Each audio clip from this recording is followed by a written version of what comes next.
Hello and welcome to Six Part. Today I'm gonna start a new series. What if Deku had a Haki quirk? If you enjoyed this video, please give it a big thumbs up, and to watch more videos like this, subscribe to my channel and turn that bell notification on so you never miss an upload. Now wasting no more time, let's begin. A 4-year-old child sits in a dark room and watches the footage repeatedly without any interest. Many people's lives were altered by a well-known video that became notoriously popular online. The first appearance of a certain hero who would later become the peace symbol. He sees the hero, known as All Might, pull numerous people out of a burning building while grinning at the camera, a few tiny tears welling up in his eyes. He aspired to be a hero because of this man, who served as his inspiration. Usually, this would make the child happy and joyful, but not today, as Izuku Midoriya learned that he would never have a quirk. "You may want to just quit, kid." His ears were still ringing from the doctor's explanation that he would never develop a quirk due to a genetic trait in his pinky toes. The boy was devastated by this since it essentially dashed his hopes of becoming a hero. It didn't help that the other kindergartners teased him and effectively shut him out as a result. Izuku discovered that not everyone was created equal on that day. As her child kept watching the movie over and over, Inko Midoriya could only watch sadly from the doorway. Her baby boy's depressed appearance nearly crushed her soul, and her heart was hurting. All Might. He's really cool, isn't he? His voice was so shattered and filled with agony that it hurt her heart. Tears were gathering at the corner of his eyes as he turned around and said, "He saves everyone with a smile, no matter how much trouble they're in. He's a really cool hero." He spoke, sadly pointing at the screen, and she flinched, saying, Mum. Can I be a hero too?" This would be the point at which Inko would sob alongside her son. She would have been forced to apologize for something over which neither of them had any control, rather than mustering the courage to face him. Forcing them to form detrimental mental and physical habits that would take years to recover. But that story was not this one. Both mother and son were taken aback when a small picture frame broke off the side of the wall and crashed into the ground before Inko could apologize to her son for the hand fate had dealt him. For an instant their sorrow was forgotten as Inko took up the shattered picture frame and stopped. She appeared in the photo holding a 1-month-old Izuku in her arms in a more youthful pose. There were two other figures beside her, one a pale green-haired woman who looked a little older than she did and whose gentle, kind face matched her own. The other, however, was a large, robust-looking elderly man with a small beard and dark hair that was gradually turning gray. He also had a scar directly beneath his right eye. Their faces were smeared with happiness as they gathered around the small bundle. They were both her parents. Her father, Ryu, and mother, Ao. After Izuku was born and her husband left for a job overseas, she had not seen her parents very often. They lived a solitary life for the most part because her father ran a dojo and spent years teaching a martial art that he thought had been forgotten, while her mother liked quieter, more serene environments. She recalled observing as a child that her father was an odd man with extraordinary abilities. Boulders with his bare hands and able to elude would-be robbers whenever they attempted to muzzle him. It wouldn't be odd at all if he possessed a super-strength quirk, though. The peculiar thing was that, like her son, her father was also diagnosed as quirkless. The only person who truly had a quirk was her mother, and she had a mild case of telekinesis. Because he claimed she lacked the spirit required to channel it, he never really gave an explanation for how he was able to accomplish these feats. She was perplexed by it for a long time before she chose to forget about it. But it got her to thinking. Without a quirk, her father could accomplish all of that. Her son, could he?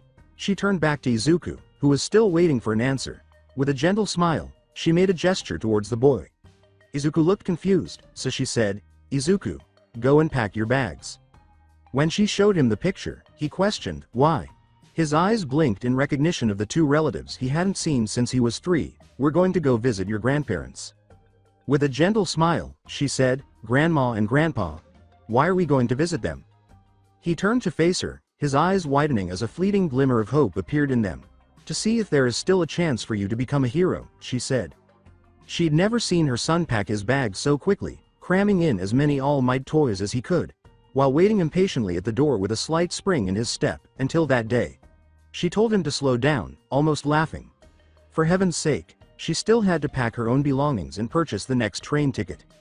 "By the way," he inquired abruptly, "where do Grandma and Grandpa live?" About 2.5 hours later, Mie Prefecture. As he and his mother took the train to the Mie Prefecture, Izuku gazed in mild amazement. Never in his life had he been so far from Shizuoka. and his eyes were wide with excitement. One notable difference from Shizuoka's city life was the abundance of mountains and vegetation. It was to be expected that a 4-year-old would be thrilled. Thank goodness her son was no longer depressed about being quirkless, Inko grinned. However, she was aware that the subject would resurface once they arrived at their destination, something she had not yet discussed with her son. She secretly feared the words of her parents, particularly the ones from her father. To put it mildly, her father was a rather blunt man when she was growing up. He never let what other people thought to affect or bother him, he always spoke his mind. That being said, if someone spoke poorly of her or her mother, they usually ended up with more bruises than when they started. That is, if they were lucky enough to be able to walk at all. When Hisashi first started dating him, he didn't genuinely like her either, claiming that he never did trust the man, particularly after he failed to see his own son born in the Philippines due to a business trip. He did that, and her father never forgiven him. That is not to say, however, that he detested Izuku. On the contrary, he genuinely loved his grandson. The grandfather would frequently inquire about his grandson's well-being and academic progress. He would just blush and turn away when her mother found it endearing. They had relocated to the Mie prefecture previously in order to open a dojo where children could learn self-defense. However, because almost every child in the world was born with a quirk, the majority of them shied away from learning martial arts from quirkless men, rather than quirk one, thinking there was nothing to be learned from someone without a quirk. Furthermore, because Ryu himself turned away most of them, claiming they lacked the necessary spirit. The dojo was struggling, but they were stable and managed to get by with the odd job here and there thanks to a family inheritance from a long time ago. They had a nice life together, and she hoped they could support her son when he needed it. She was still worried that, like so many others who had knocked on his door, he would turn him away. She feared that his direct approach would shatter his already delicate mental state and send him into a never-ending abyss of hopelessness from which there would be no escape. She was putting a great deal of money on her son's future. "Mum," Izuku said, turning to face the boy. With a hint of nervousness in his voice, he questioned, "Do you really think Grandpa can help me become a hero?" But she couldn't afford to pass up the chance, the opportunity to make that change. She gave the boy a hug while grinning miserably and said, "We'll see, Izuku. We'll see." The mother and son got off the train, climbed into a rented car, and left the station. The vehicle soon arrived at an ancient structure in the style of a dojo, complete with stone stairs leading to the main house and a wooden overhead. Izuku read the sign, Ryu Dojo, while he stood tensely in front of the steps. The structure itself was a traditional dojo in the Japanese style, complete with tatami floors and shoji doors. He shook a little before Inko gently waved him to step forward. Hello?" he exclaimed before a loud yell startled the two Midoriyas and a big boulder crashed into the courtyard from above. They opened their mouths in mild shock at the massive rock that had a fist carved into its surface. Izuku could only look at the fist in the rock because it reminded him of his hero, All Might, while Inko trembled like a leaf in the wind. The voice called out, "Sorry, I'm so sorry," as they turned to see a woman with light green hair sprinting in his direction. Except for her slight wrinkles and almost light green hair, she looked just like Inko. She trailed off, staring at the two green-haired people in front of her. "My husband got distracted when he heard you call out, so he put too much into his fist. I'm sorry for any damages we might have." They all three looked at each other, a beat of silence slipping between them. The woman began, before taking off to see her mother. She latched herself to the shocked woman and exclaimed, "Inko-chan, you've come home," big tears streaming from her eyes. Then, picking up the small, startled child and smothering him in her chest, she exclaimed, "I'm so happy to see you again. It's been almost 2 years since I've seen you. Oh, it is so good to see you again. Aw. And you brought Izuku-kun?" With unbridled happiness. Izuku was utterly perplexed as she held the child in her arms and exclaimed, "Oh, it's been so long, it's me, Grandma Ow." An older, gruff voice asked, "Ow, what's with all the noise out there?" As the mother and son turned to face a big, burly man who appeared to be approaching them. He was wearing a judo outfit with his hands bandaged and the sleeves torn off. He too trailed off at the two greenheads, asking, "Did I hit anyone with that boule, der?" "Inko-chan," he exclaimed, dashing off at breakneck speed while cradling the slender mother in his arms and whirling her around. He then picked up the boy and began throwing him into the air, saying, "Oh, my sweet Inko-chan. You finally left that deadbeat bastard of a husband and come home. Oh, and you brought Izuku-chan with you, happy days." He joyfully yelled, "It's me Izuku, It's Grandpa Ryuu, as he launched Izuku into the air and caught him.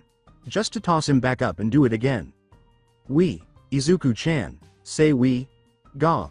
He had really scared little Izuku by tossing him high into the air, perhaps 5 meters in the air, and the boy shook like a leaf in the wind when he landed back in his grandfather's big hands. Papa. Stop. I haven't left Hisashi and you're scaring Izuku." The big man chuckled nervously as Izuku clung to his mother for protection, saying, Sorry about that. Anyway, what brings you all the way here from Shizuoka?" Izuku stopped trembling with fear and also took on a dejected expression, which was reflected in Inko's sad eyes. The grandparents asked, looking worried, "Can we talk about this inside?" But they nodded and entered the house. Not too long after, Ryu Dojo Inko described what had transpired there. She brought Izuku to the doctor, who informed him that he would never have a quirk due to 2 joints in his body and that he should give up on his dream of becoming a hero. The young child, who was sitting far away from them at the edge of the deck with his legs tucked into his chest, caught the attention of both grandparents, who appeared shocked and saddened. As Inko shook her head, Ao questioned, "I see. That must be terrible, for a child like that to hear. Does that doctor have no tact?" "I don't know. I think he believed that if Izuku was told the blunt truth he wouldn't try to pursue a dangerous career like harrowing without a quirk. Makes sense from a professional standpoint," she argued but regretted saying it. As hands gripped his pants, Ryu added, but not from an emotional one. His anger was evident to both mothers. Angry that a man of that caliber would so blatantly crush a child's dream to dust. "So, if little Izuku-chan is quirkless, then why have you come all the way here? I'm not trying to be rude, we really appreciate the visit. But what are you hoping to gain from us?" he asked with a sigh. "Well, I was hoping that you could be able to teach Izuku how to do those things you do. Mama said that you were born quirkless like Izuku, but you can do all these amazing things without one. I was hoping that you might be able to do something with Izuku." The elderly gentleman narrowed his eyes as he gazed at his great-grandson. She nodded and wrung her hands, asking, "You want me to teach him my techniques? Why, so that he could become a hero?" He crossed his arms and sighed. "I'm afraid it's not that simple," she said with a terrified expression. "The techniques I learned stems from a form of martial arts that has all been forgotten at this point. The martial arts I know requires a certain element that is key in mastering the power. Being related to me or not, it won't matter if he doesn't possess the fighting spirit that fuels the power. I could teach him some basic katas, but other than that, if he lacks the spirit, my techniques will do him no good to become a hero." Inko was almost startled when Ryu clarified. She begged, her head on the floor, tears streaming down her face. But, please. He really wants to become a hero. I told him there was a chance for him. If you can't, then I'll have failed him as a mother, I'll have failed my baby boy who wants to be a hero more than anything in this world," she said. "Please, Papa. There has to be something. I can't fail him again." Ao and Ryu turned to face the weeping mother in front of them and the boy who had stood up and walked away, probably to cry his own tears. With a sigh, Ryu put a soft hand on her shoulder. "I'll try my best. I can't promise anything, but I'll see if he has that spirit," she nodded as the big man walked out of the room, her eyes still full of tears. The boy was curled up beneath a large tree at the back of the yard, and Ryu found him right away. With his green hair, you could have almost mistaken the small boy for a shrub as he huddled under the massive oak. The boy curled into a ball as the man approached him. With a sigh, he took a seat across from the boy. The boy nodded and he said, "So, you heard all that, huh?" With the faintest of voices, he questioned, "You don't think I can be a hero too, don't you?" The elderly man gazed up at the stars and sighed. Young Midoriya imagined All Might, whose smiling face gave people hope. "It's not that I don't believe you can be a hero, kid. It's just that being a hero isn't all about putting on a bright pair of spandex and punching people in the face. It is a dangerous profession that will most likely get you killed, even with someone like All Might keeping the peace. Your mother wants me to teach you so that you can become a hero. But the technique I know is an old and ancient art. Very few people can use it. It requires a special fighting spirit in order to use it. If you lack that spirit, you cannot use or master it." He looked at the child whose locks covered his eyes.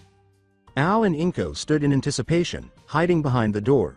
As Ao and Inko looked at the man in shock and Izuku just kept his head down, the man's eyes widened and he said, "And honestly right now, looking at you, I'm not sure you that even have that will. You were told that you were quirkless, had your entire dream robbed from you by the hand of fate, and was basically told to give up and submit to the hopelessness of reality. Many people in your situation would do just that, give up. Give up on your dream and fantasy because you cannot become a hero. Right now you look like you've given up. His eyes were filled with rage as he gazed at the child who was still curled up. Izuku gripped his shirt's sleeves and said, "No one would blame you, no one would even care if you do. What would be the difference of one less hero in the world?" The mother and grandparents watched with bated breath as the young child said nothing. "So, what are you going to do, Izuku? Are you going to give up? Or are you going to do something about it?" they asked. The man was about to apologize to Inko for coming all the way out here for nothing when he finally sighed and got up. He turned around again as Izuku slowly got to his feet. "I want to be." The boy's body shook as he stood in front of his grandfather's large frame. His tiny fists curled together. Ryu had to take a step back when he raised his head, seeing his grandson's unwavering determination. I want to be a hero. I want to be just like All Might. I don't care what others say. I don't care that the world made me quirkless. I don't even care if you can train me or not. I will become a hero. Even if I have to be the first one without a quirk. Because to me a true hero is one that keeps on going with a smile on his face. His voice with such determination to the core of those present. Ryu just stared, and then a big smile spread across his face. He stepped forward and put a hand on little Izuku's shoulders, saying, "So, he does have it. The fighting spirit I've been waiting for, to carry on my technique. You've convinced me. I will teach my techniques and you will become a hero." Izuku felt little tears well up in his eyes, and then they shot out so quickly that the surrounding earth cracked. Not faring much better, Inko sobbed just like her son and almost brought down the roof with her tears. The old parents could only grin, knowing that this was just the start of young Izuku's path to becoming a hero. The following morning, deep within the Mie Prefecture's forest, little Izuku was strolling far into the forest with his grandfather when the forest was illuminated by the rising sun in the early morning. The man was ready to impart his techniques to the young man, and he had a bag of supplies slung over their shoulders. They set their bags down in a wide open field and the old man said, "All right, this should do." The young child nodded, his head nearly a blur of anticipation. "Now, Izuku-chan. You are probably wondering what it is that I am about to teach you, correct?" the child asked. The man laughed and responded, "Excited, huh? More quickly? Well, what I'm about to teach you is a power I learned from a strange old man a long time ago. You probably don't know this, but when quirks began to manifest, a lot of people began to question their own place in the working world, now that construction and mundane tasks could be completed quicker with specific quirks." The kid nodded. "Well, when I was young, I wanted to become a police officer, like my father was before me. Being a police officer was a huge dream of mine when I was young. But as time went on, the police began to have less of an impact on society thanks to the arrival of heroes. They're still important, but when was the last time any child said they wanted to become a police officer?" Izuku grinned. These days, a lot of children aspire to be heroes because of their unique qualities. The exciting life of a hero seemed to contrast sharply with the routine and dullness of normal professions. It wasn't that they weren't significant or valued members of society. It was just that children were not as enthralled with them as they once were. At the time I didn't know what to do. If the police were no longer that essential, then what was my purpose? Our family had been law enforcers since the earliest days of Japan's history. Some even believed we descend from ancient samurais that protected the emperor. Not knowing what I should do, I attempted to search for my place in the world. At first I thought that I wouldn't until I stumbled across this old man that taught me of a power that can rival that of a quirk. He extended his hand so that Izuku might have swear he had a faint line radiating from his hands. He called this power Haki, the fighting spirit of the human soul. A power that exists in all humans, quirkless or not. Izuku stared in amazement. He asked, sounding the word Haki, as the man nodded. Like a quirk, it is a power that exists inside of everyone. But unlike a quirk, only a select few people can truly harness this power. Most are even blind to the potential that dwells inside of them until it is far too late. The key to accessing this power is no doubt, no hesitation whatsoever. He clarified as the child stared in awe. Izuku looked, shocked, and gasped as a tree snapped behind him. "Gee, Grandpa. There's a bear right behind you." Yes, a bear that was larger than usual and appeared to have bone fragments protruding from its body was behind him. "Ah, it's a bear with a quirk." Fun fact. Quirks have been reported in animals these days as well. The scientific community found them fascinating and experimented on them until it was forbidden after the first intelligent animal shocked everyone by speaking. A few of them, like a certain principal of a prominent hero school, even held well-paying jobs. The man turned his back on the bear, though, and didn't even seem to care.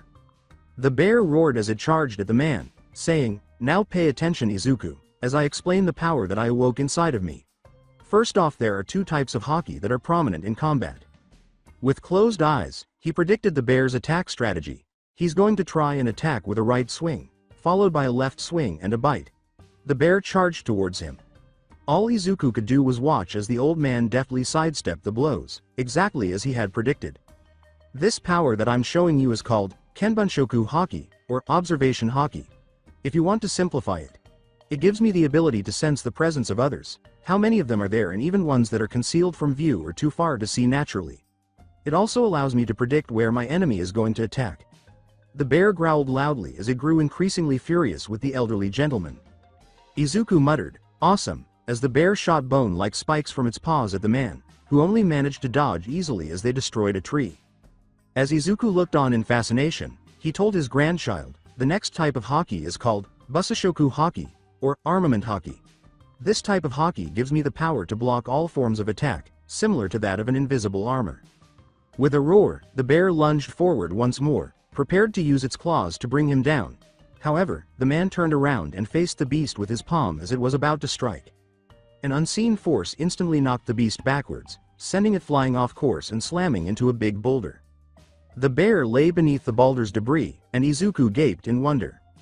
In addition, if the armor is hard enough, it can be also used in attacking force. This is especially useful against those with intangible type bodies, as you are essential hitting them with your own spirit against theirs.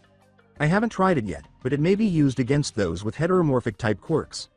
I've once heard of an individual long ago who could coat his weapons in armament Haki, thereby increasing the strength and density of the weapon. The old man laughed and held up 3 fingers. "Awesome. Think of all the possibilities of this power. It's awesome, Grandpa. You're awesome," he exclaimed. The bear stood back up and roared as it charged at the man, fed up with being tossed around by him.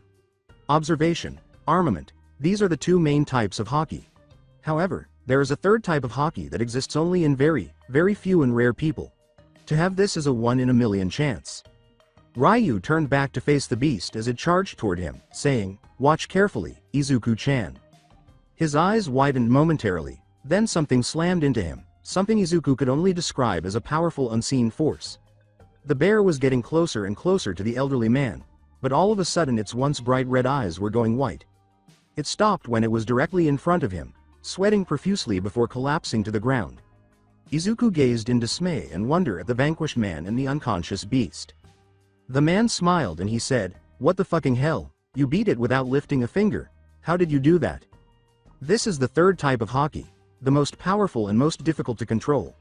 The power to intimidate your opponent into submission. Haoshoku Haki, or better known as Conqueror's Haki. Very few people can wield this power. However, unlike the other 2, you can control it, but you cannot train yourself to use it. Because it is the user's own spirit, you can enhance it only by developing yourself, he explained to the child while nodding his head. "Wow, but will I ever be able to do that? That seems like something that only really strong people can wield. I, on the other hand, am not that strong. It sounds like something Kachan could do if he had this power." The elderly gentleman laughed as Izuku appeared perplexed. "Kid, if I didn't believe you couldn't handle this type of power, I wouldn't have shown you. The fact that you are still standing after I purposely intended to knock you out as well proves that you can harness this power too." He dropped to his knees and pointed to the child's torso. "Inside of you is a great power, a strong spirit that I believe will one day harness the Conqueror's Haki and master it. It doesn't work on strong-willed people, only on the weak." His eyes widened when he nodded. Izuku's green eyes widened as genuine hope and light filled them. "You have a strong spirit, kid. What I know will help you become a hero. However, until you've unlocked this ability, it would be best you try not to control it. Otherwise, you'd accidentally intimidate innocent people, and that wouldn't do a hero any good now, would it?" Izuku nodded as the man got up. However, Izuku had been bothered by something. "Grandpa? The man rubbed his chin and thought, "If you can do all this stuff, why aren't you a hero? I think you'd be an amazing hero." Mostly it's because I don't want to be a hero." Izuku looked at the man, startled by that. "It's not to say I don't want to help people. God knows I want to help them. But back in my day, heroes often did small community services or great deeds without even asking for thanks in return. Nowadays it's all about fame and glory, getting your name out and broadcasted for the world to see. I don't want to be a part of that," he clarified as he gazed at the child. Not only that, back then they only allowed people with quirks to enter their schools. They even had tests to see if you possessed the quirk factor, and because Haki doesn't have that, I would be turned away all the same. But now that the rule has been taken out, you can apply even without a quirk, which makes me wonder, why do you want to be a hero, Izuku? Is it to help people, or to receive fame and glory? He expected the child to be hesitant but was surprised when he instantly shook his head. He grinned to himself and looked at his hands, saying, "It's because I want to help people, like my idol All Might. He saves so many people's lives and faces countless dangers, all with a smile on his face." He looked up, admiring, his eyes bright with knowledge. He makes people feel safe and secure whenever he's around. And that makes everyone want to be a hero. Ryu actually stared in shock before bursting out laughing, saying, "That's why I want to be a hero too. Grandpa, I want to be able to save people and make them feel safe, just like him. Just like my hero, All Might." He grinned at his grandson and said, no hesitation whatsoever, "Yeah, I think you'll be able to use this power, after all, Izuku." The boy nodded and he asked, "You ready to begin?" "However," he said, a smile coming to his face as Izuku blinked, confused. "The type of training I'll be putting you through is no laughing matter. It will take at least 10 years before you can even begin to harness the power of Haki. And my type of training will make you see red on more than one occasion." A gloomy aura surrounded him as a grin across his face. Izuku started to tremble as a huge aura exclaimed, "So, once you start there will be no going back, Izuku-chan. And don't think I'll hold back because you're my grandchild. If you want to be a hero you got to put 110% into everything. So get ready for training from hell, Izuku." "I think I may have erred." That was all Izuku could think before the man threw his fist at him. As the training got underway, two voices exclaimed, "Here we go," and, "Gah." On that day, a new hero would emerge from the ashes of self-doubt, and the world would start to tremble. This would mark the beginning of a new hero who would rise above another legendary figure and go on to become the greatest hero of all time. About 2 years had passed since Izuku started training under his grandfather to become proficient in the Haki power, an odd ability that relied on his own willpower rather than a quirk. Ever since, the elderly man had subjected the boy to numerous hardships to shape his body into a more resilient shape. Training took longer than anticipated because Inko's job was difficult to leave and there weren't as many job opportunities in Mie, forcing Inko and Izuku to return to Shizuoka. Fortunately, they chose to visit during the holidays, and he was able to take some time off from school, which made it possible for Izuku and Inko to go to Mie so he could finish his Haki training. Inko agreed to this plan, which included having Ryu and Ao visit the young boy more frequently and continue his training whenever they could. In addition, it gave her the chance to reconnect with her parents and kept Izuku away from the neighborhood kids who teased him about being quirky, like Bakugo Katsuki. Mitsuki's criticism of the boy's conceit was a good thing because she would have decked the boy herself otherwise. With her son's quirklessness no longer a source of guilt, Inko was capable of being frightening when the situation called for it. In any event, upon Izuku's return home, his grandfather provided him with a set of guidelines to continue his training, but only if he continued to achieve academic success in school. For Inko, that was a compromise because she didn't want her son to turn into a troublemaker. It was now a school holiday, and they had started their Haki training in earnest. To put it mildly, the training was hellish. Ryu made the decision to put Izuku through a series of experiences that would strengthen him in order to help him awaken Haki. They put in countless hours of training to strengthen his tiny frame and tried everything to push him to the edge. They took care not to overdo it lest it impede his development. You can be sure that everything was done for the best since the young child was growing stronger every day. The boy turned out to be a very quick learner, able to pick up on subtleties that would normally take others longer to comprehend. Even coming up with fresh ideas to improve the efficacy of his training. This demonstrated the boy's high level of intelligence and practical application of what he had learned. Ryu was almost too proud of his grandson's accomplishments. Although he had not yet accessed his Haki, he was aware that it was only a matter of time.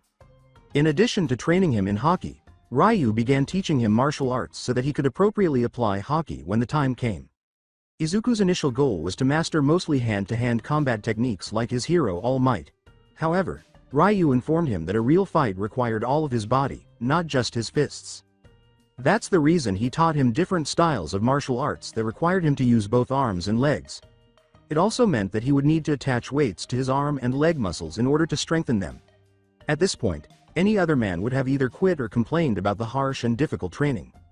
Not Izuku, though.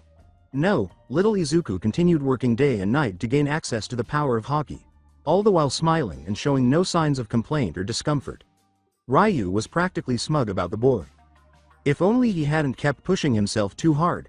If left to his own devices, the damn kid would seriously go beyond what I told him and almost commit suicide. The man watched the boy walk around blindly with a cloth over his eyes and thought to himself, I swear he's going to give his mother a heart attack one of these days. He was beginning his training today with the goal of reawakening the observation Haki by teaching him to use more senses than just his eyes. In order to accomplish this, he made the boy cover his eyes with a blindfold and instructed him to use his other senses. At other times, he would occasionally throw a rock at the boy to trip him up, like right now, seeking to sense the rock before it struck him. Gah! Most of the time, it wasn't effective. As Izuku slowly stood up, he yelled, I keep telling you, use your other sense. Stop trying to rely on your eyes. Feel everything around you. Hi, Grandpa, and what did I tell you? When I'm teaching you it's sensei, not Grandpa. You need to not see me as your grandfather but as your mentor, got it? The child sighed and nodded.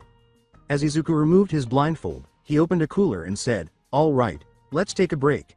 He held one out to the boy, holding up popsicles. Izuku glanced at the frozen treat and said, figured you could use one? Before grinning and picking one up.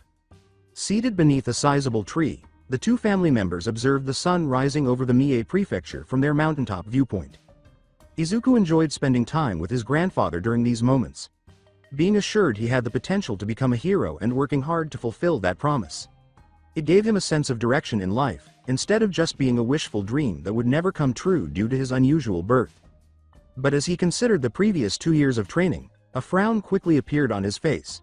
It would still be years before he could even consider using armament, and he was still far from prepared to use the power of observation Haki. Was there a problem with him? Was he truly as frail as Kachan claimed? A fleeting recollection of him battling a bully just after starting his Haki training because the gang of boys was overwhelming him. He believed that as soon as he began training, he would become stronger right away, but instead, he tried to save a child who Bakugo was bullying after returning home with more self-assurance. He believed he could take him and keep the boy safe. He shielded him, but it wasn't sufficient, and he ended up getting battered. What the fuck were you trying to be a fighter for? Come on, you're just going to be a worthless Deku forever. He sighed, realizing how slow his progress was, his voice still ringing in his ears. He hung his head, thinking sadly, maybe Kachan's right, maybe I am just a useless Deku. Izuku asked his grandfather, Izuku? As they both stared out over the town.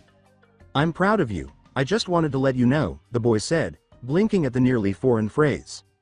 Anyone I know would have dropped and complained about all the hard work I'm putting you through. Hell, even when I trained with my master, I complained about how hard it was and considered quitting when I hit a roadblock. He grinned as he gazed at his grandson. Izuku listened, his heart palpitating a little quicker. But not you. You just keep going without a care in the world. He muttered the last line so Izuku wouldn't hear him. I know it's hard not having a father around, and I'm not trying to replace him. Thought honestly if that bastard showed his face again, I'd deck him for missing out on your childhood. But I believe every son should hear how proud a father is of his son and well, you are my grandson, so that makes doubly proud of you. And I know you'll get through this and make it as a hero. He looked away quickly, trying not to show the man that he was crying, little tears welling up in his eyes. On the inside, though, he was pleased to hear those from a respected source. He felt inspired to become a hero as a result.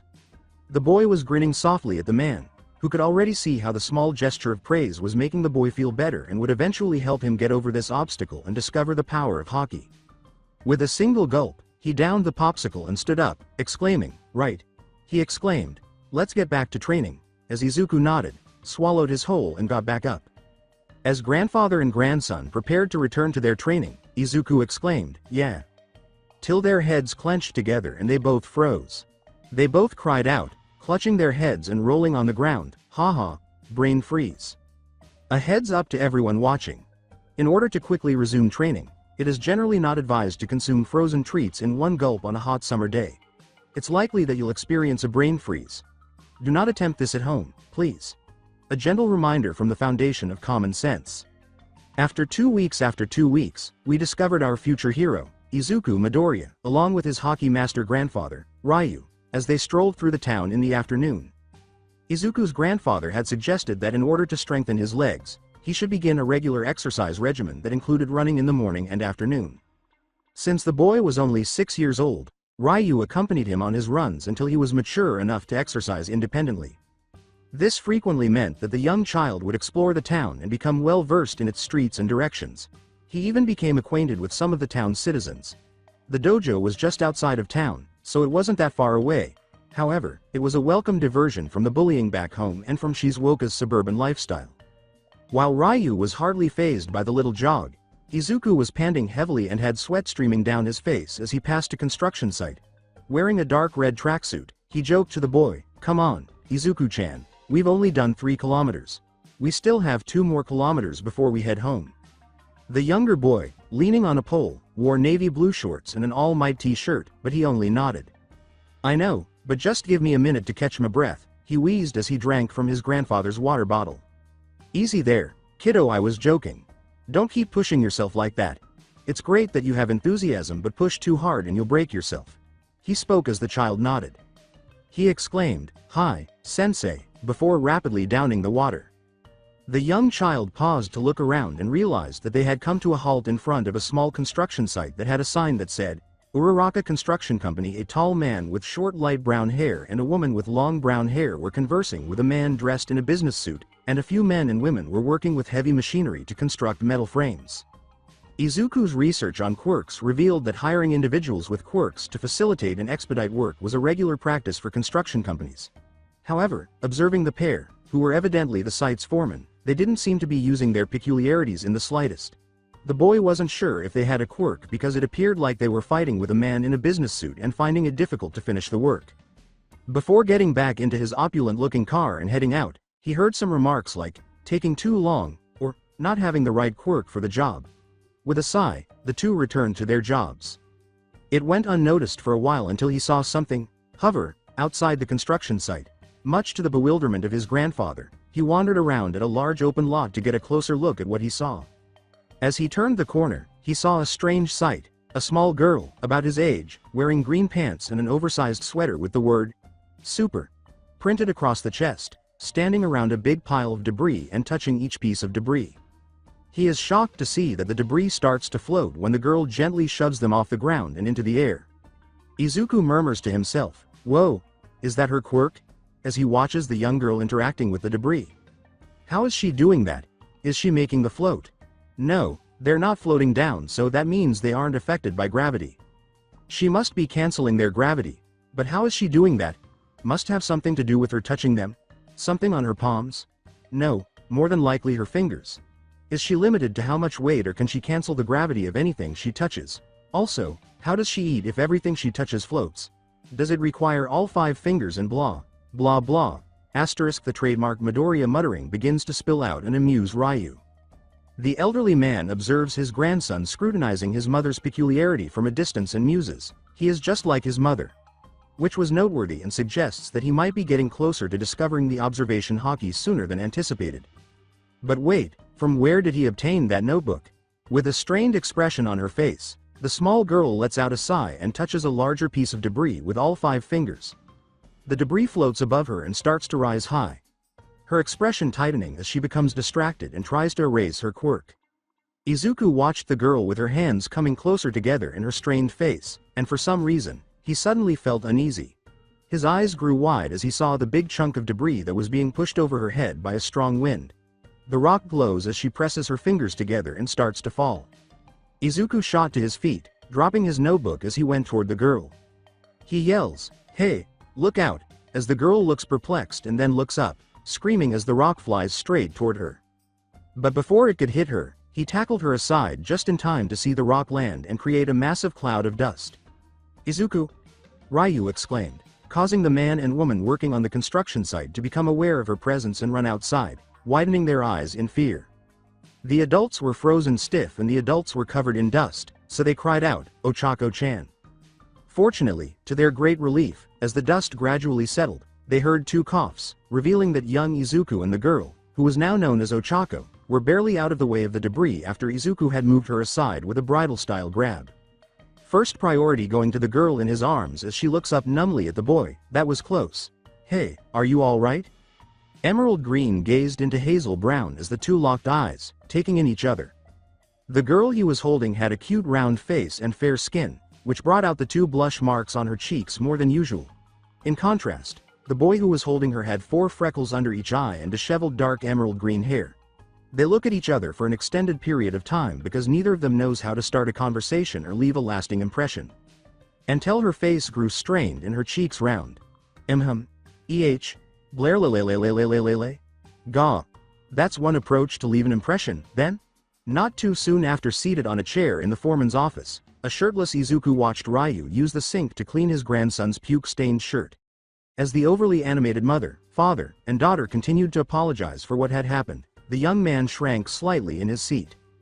The young girl bowed her head to him and pleaded, "I'm so sorry for that, I didn't mean to overwork my quirk like that and puke on your shirt, I'm terribly sorry."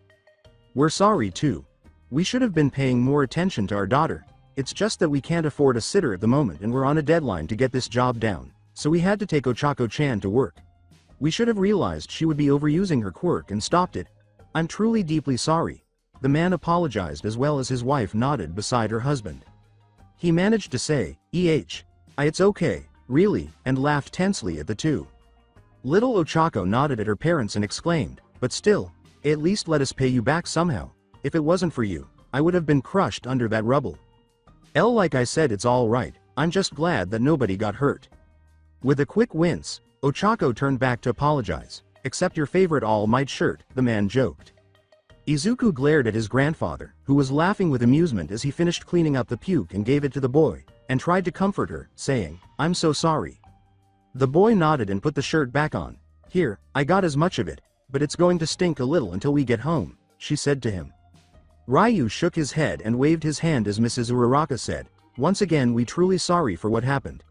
I've just been busy with the company and the client that I took my eyes off her for a moment. Sorry." "It's fine. It's totally understandable. Back when I was young, I often had to look after little Izuku's mum when her mother went out of town for business.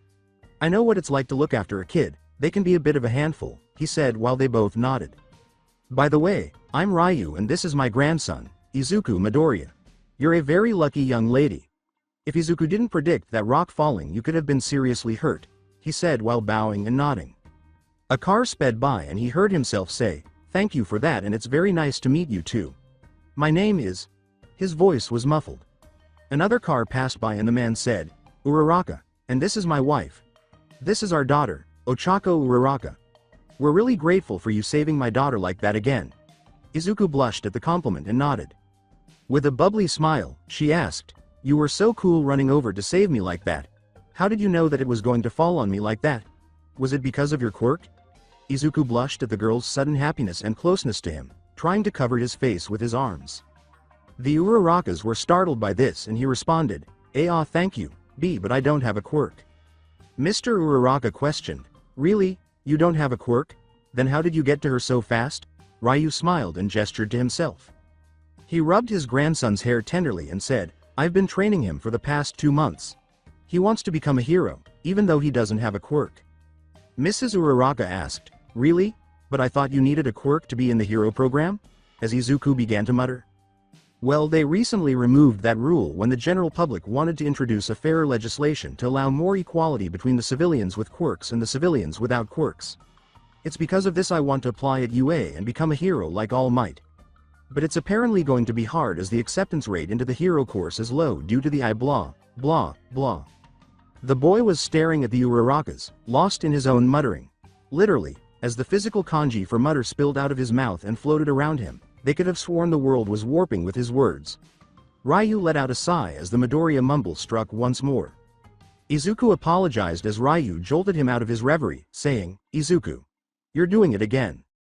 You're really interested in heroes?" The boy blushed and tried to hide behind his arms, but Ryu noticed and grinned as a plan started to form in his mind. Ochako asked, "In any case, is there anything we can do to reimburse you?" Mr. Uraraka asked, his wife and daughter nodding. "We don't have a lot, but we won't let a good deed go unrewarded."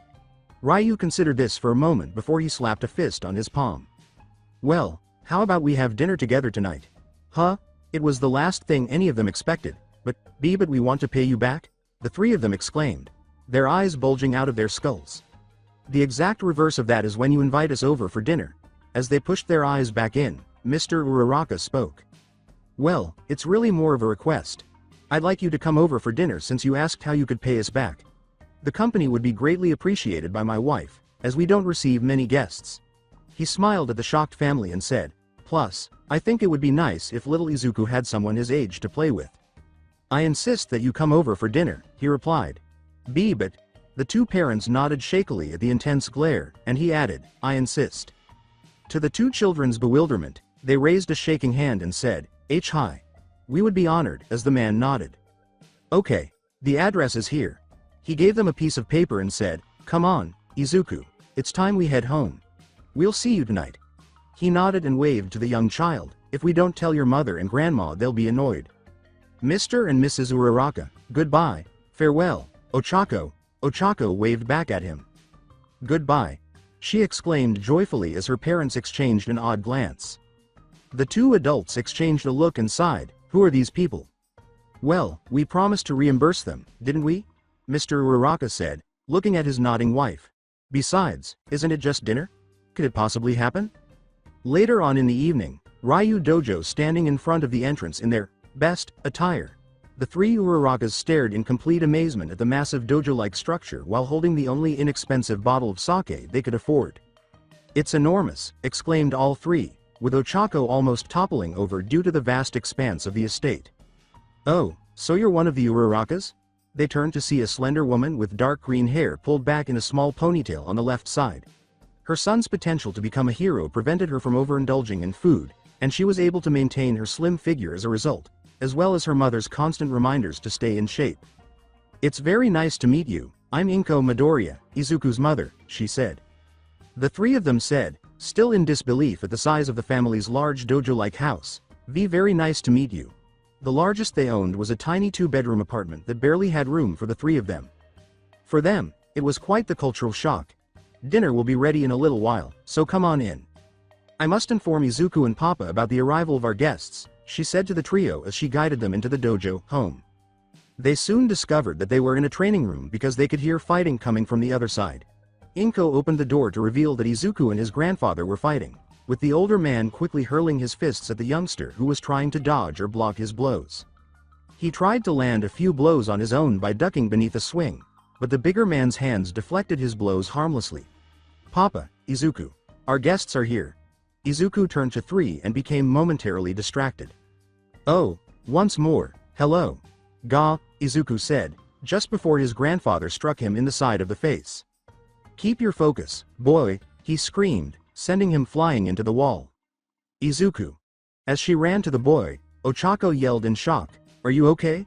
As she stood beside the boy, who slowly raised a trembling hand and gave her a thumbs up, she asked. Yep, totally fine. She exhaled a sigh of relief before turning to glare at the big man, who actually winced at the child's glare. Why would you do that? She said. How could you harm him? Are you treating him badly? What sort of a grandfather do you have? The man flinched in shock, and the little girl became enraged at him. Hello, Ochako-chan. She yelled at the man who raised his hands in defense, and her parents gasped in disbelief.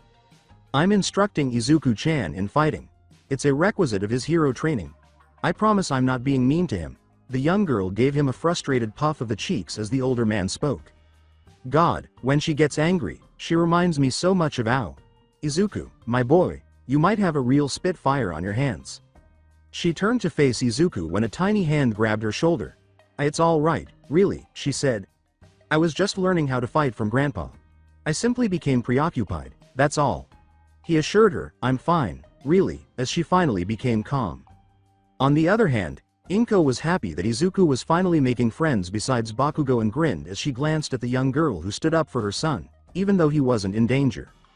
She thought to herself, I like her, she's a lot better than Mitsuki's boy.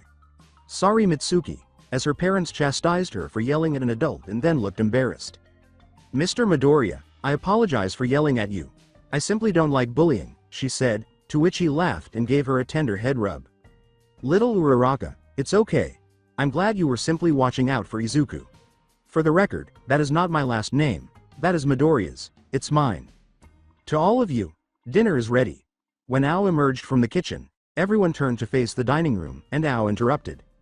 Oh, dinner is ready, so don't make her wait too long. They all went to the dining area. My wife is a mean cook, I'll tell you what. And a mean swing if we keep her waiting, the man muttered, wiping the back of his head from all the times she smacked him with a frying pan for skipping dinner when he got distracted with training. The Uraraka's mouth was watering from all the food they were seeing on the table. At home, when work at their company began to dwindle, they were usually forced to buy the cheap and discounted foods, so sometimes it was just white rice and cheap meat. This appeared to be better quality meat from the butcher shop. All right, get started, Ao said cheerfully as the Uraraka family reluctantly nodded and piled on white rice out of habit. No, you can't just eat white rice, I said, so dig in. Izuku's favorite food is katsudon, so have some of that. The smallest Midoriya blushed and buried his face in his arms. He groaned as she waved him away. Grandma. They appeared hesitant, so she said, now, eat. No, we weren't able to. With thinning eyelids, Ao grinned while a sinister aura enveloped her. Eat, I said. The grandmother's frightfully endearing smile made the Urarakas start to tremble. It's good for you. She made a big bump appear on his head and, as if to emphasize, pounded the back of his head with her fist. I do what she says. She can be quite persuasive if you don't do what she says. Trust me, I know. He strained. See. Very persuasive. The family of 4 were nearly alarmed when they noticed tears in their eyes but were reassured it was nothing. The family of 3 exchanged a worried look before grabbing some of the meat. They had never felt so full as they ate the meat they would never get to have. As time went on, the 2 families interacted and chatted, telling each other embarrassingly cute stories about their childhoods and making each other blush quickly. There was laughter and joy in the air, which finally led Ryu to pose the question. What had you been doing with those rocks? The young girl scratched the back of her head, blushing embarrassingly. I was working on my quirk. If I'm careful, I can cancel up to 3 tons of weight. However, if I use it excessively or attempt to make myself float, I get sick and throw up, she said timidly, to Ryu's amusement. Izuku said it was all right, and she apologized once more, saying, yes, I think my grandson can attest to that. However, I was also attempting to assist my parents by clearing the extra debris out of the way. Her parents nodded as she said, as long as I wasn't on the job site and nobody was looking. The last few months haven't been great for our business. We've been struggling to finish it on time because neither my wife's nor my quirks are ideal for the task. Is that the reason behind the man's agitation in the business suit? Ryu recalled the man in the business suit becoming irate with the 2 adults and asked, what happened? Yes, he wasn't exactly happy when we had to hire some heavy lifting equipment for the job when he said he could have hired someone with a suitable quirk to do it cheaper. Ryu gave a nod. I take it that she will begin working with you as she gets older? The 2 shook their heads, surprising them. Are you serious? On a construction site, I would have assumed it would be very helpful to have someone with gravitational abilities. As the 2 parents turned to face the young child who was hanging her head, Inko inquired. It would, but Ochako-chan had a dream of becoming a hero ever since she was a young child. She aspired to be a hero like her idol, who went by the name 13, I believe. Nevertheless, she promised to come work for us and give up her ambition to become a hero as soon as she learned that we were having difficulties. Claiming that we could reduce expenses and sell our heavy machinery to make things easier for ourselves. Mr. Uraraka softly smiled at the little girl, saying, she was so cute and determined that it made us sad that she wanted to give up her dreams. You also need to realize that it is our responsibility as parents to do everything within our power to support our kids in realizing their aspirations.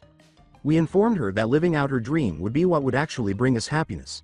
We wouldn't be able to live with ourselves if we couldn't accomplish that, Mrs. Uraraka remarked, grinning at the thought of a young child forcing herself to smile. Inko turned away, realizing that she would have given up and destroyed any chance of her son becoming a hero if not for the coincidental photo. He laughed along with the Midoriya adults. She was so determined that the only reason she agreed to continue was that she had to take us on a Hawaii vacation when she becomes a pro hero. Izuku turned to an obviously embarrassed Ochako. You want to become a hero, then, so that your parents can get money?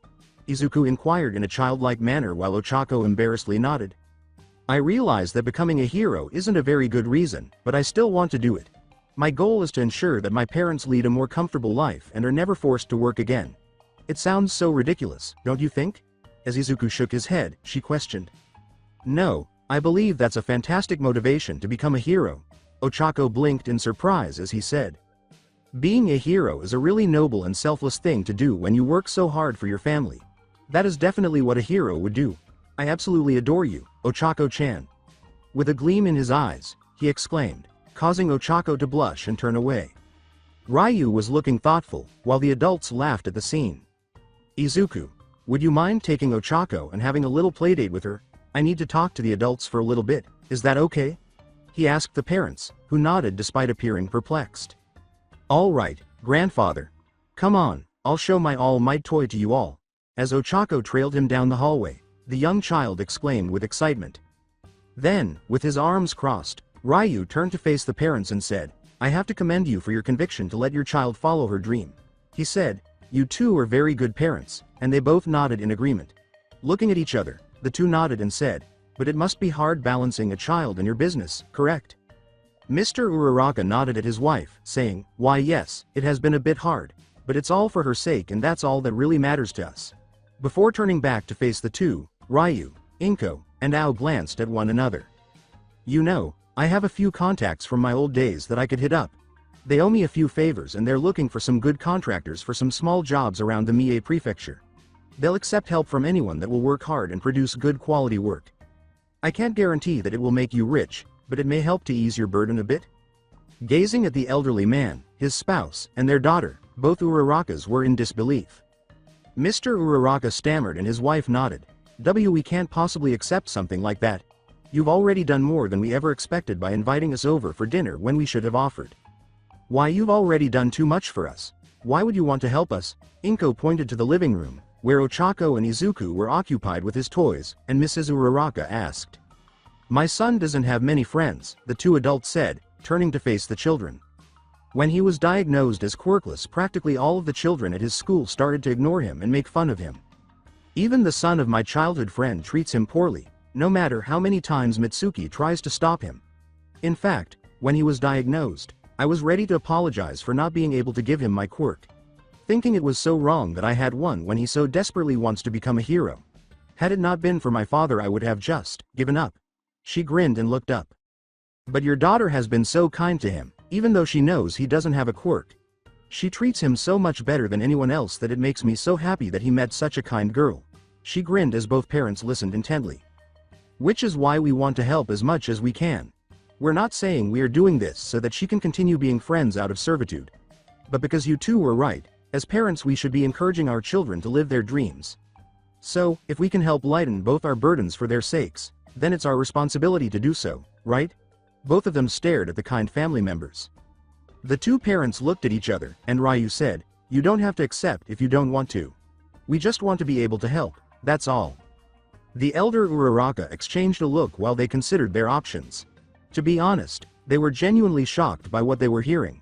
This strange family had not only prevented harm to their daughter but also showed them kindness by sharing their food and providing support to help them maintain their business. They were wondering if this was all some kind of elaborate hoax because they had never encountered such kindness before. However, when they turned to face the kids and noticed how content they were, how could they say no? As they nodded, they turned to face each other, tears welling up in their eyes. They started crying. Why yes. Thank you. Thank you so much. Inko came over and gave them a hug, tears welling up in her eyes as she expressed her happiness that her son had found a true friend that day. In the meantime, a little earlier Izuku and Ochako turned to face the adults for the last time as they entered the living room. Ochako questioned, what do you think they want to talk about? Izuku shrugged. Ochako laughed a little at that and he said, I'm not sure, but if it has something to do with my grandpa, it might be completely outrageous. He blushed quickly and realized at that moment that he was alone with another child, a girl no less. Whoa! With a girl all by myself. How should I proceed? He was in a panic inside, but Ochako didn't notice. The boy appeared anxious, so she said, okay. So, what do you want to do first, Izuku? Izuku, what's wrong? She inquired, observing the boy stop his panic and shyly rub his arms. She blinked in surprise. I don't really know how to play with someone else. He shook his head, recalling the other kids excluding him. Really, but you're so nice. I thought you'd be an expert with playing with other people? He asked. Back home I'm not very popular with the other kids. They say that because I don't have a quirk, I can't play with them and just leave me alone. Even during PE no one wants to be with a useless Deku like myself, he said with a sad face. Deku? My old friend Kachan calls me that all the time. He says that I'll never be as cool as him without a quirk, so he calls me Deku as an insult. She looked sad for him as he tried to brush it off. It's another way to read my name. It means useless and can't do anything. He shook her head and said, "It's okay, I've gotten used to it, don't mind me." He blinked in disbelief as she said, "Well, I don't think you're useless and I sure as heck don't think you can't do anything." She exclaimed, determinedly and cheerfully, "Izuku, you're an amazing person, and if it weren't for you, I could have gotten seriously hurt, but that rock, a useless person, wouldn't have saved me as you did. You even did it without a quirk and I think that's awesome. So, don't take any crap from them, because they clearly don't know you as I do." Izuku could only stare in shock. He was staring at this bright, determined little girl who was saying more kind and encouraging things to him than any other child he had ever met. She seemed to even think that he was amazing without a quirk, so he wasn't even aware that he had one. Who the heck was this girl, and why was she being so nice to him? In addition, I think Deku sounds like a good name for you, almost like Dekiru, meaning, can do anything, you know? He said, turning to face her as she grinned. At that moment, he felt his heart tighten and saw a strained but content expression on his face. "Whoa, are you having facial issues? Are you okay?" As he shook his head, she worriedly asked. "It's nothing serious, you're just very intelligent." She looked perplexed, but he answered, regaining his usual calm. "You can call me Deku if you want," she asked, grinning back at him as he nodded and said, "Thanks, for being so kind to me." She nodded and grinned as he said, "Now that it means something else, it sounds nice." Yes, but what use are friends? The two had the most fun they had ever had together, never realizing that their lives had drastically changed because of a simple picture frame. They still had a long way to go before they could fulfill their dreams of becoming heroes. They played heroes long into the night before finally being overcome by sleep and lying beneath blanket provided by their parents. For now though, this was sufficient for the two of them. Years later, the two would grin as they recalled the day that transformed their lives and all of the difficulties that followed. Birds chirping softly reverberated throughout the forest, bringing a serene silence.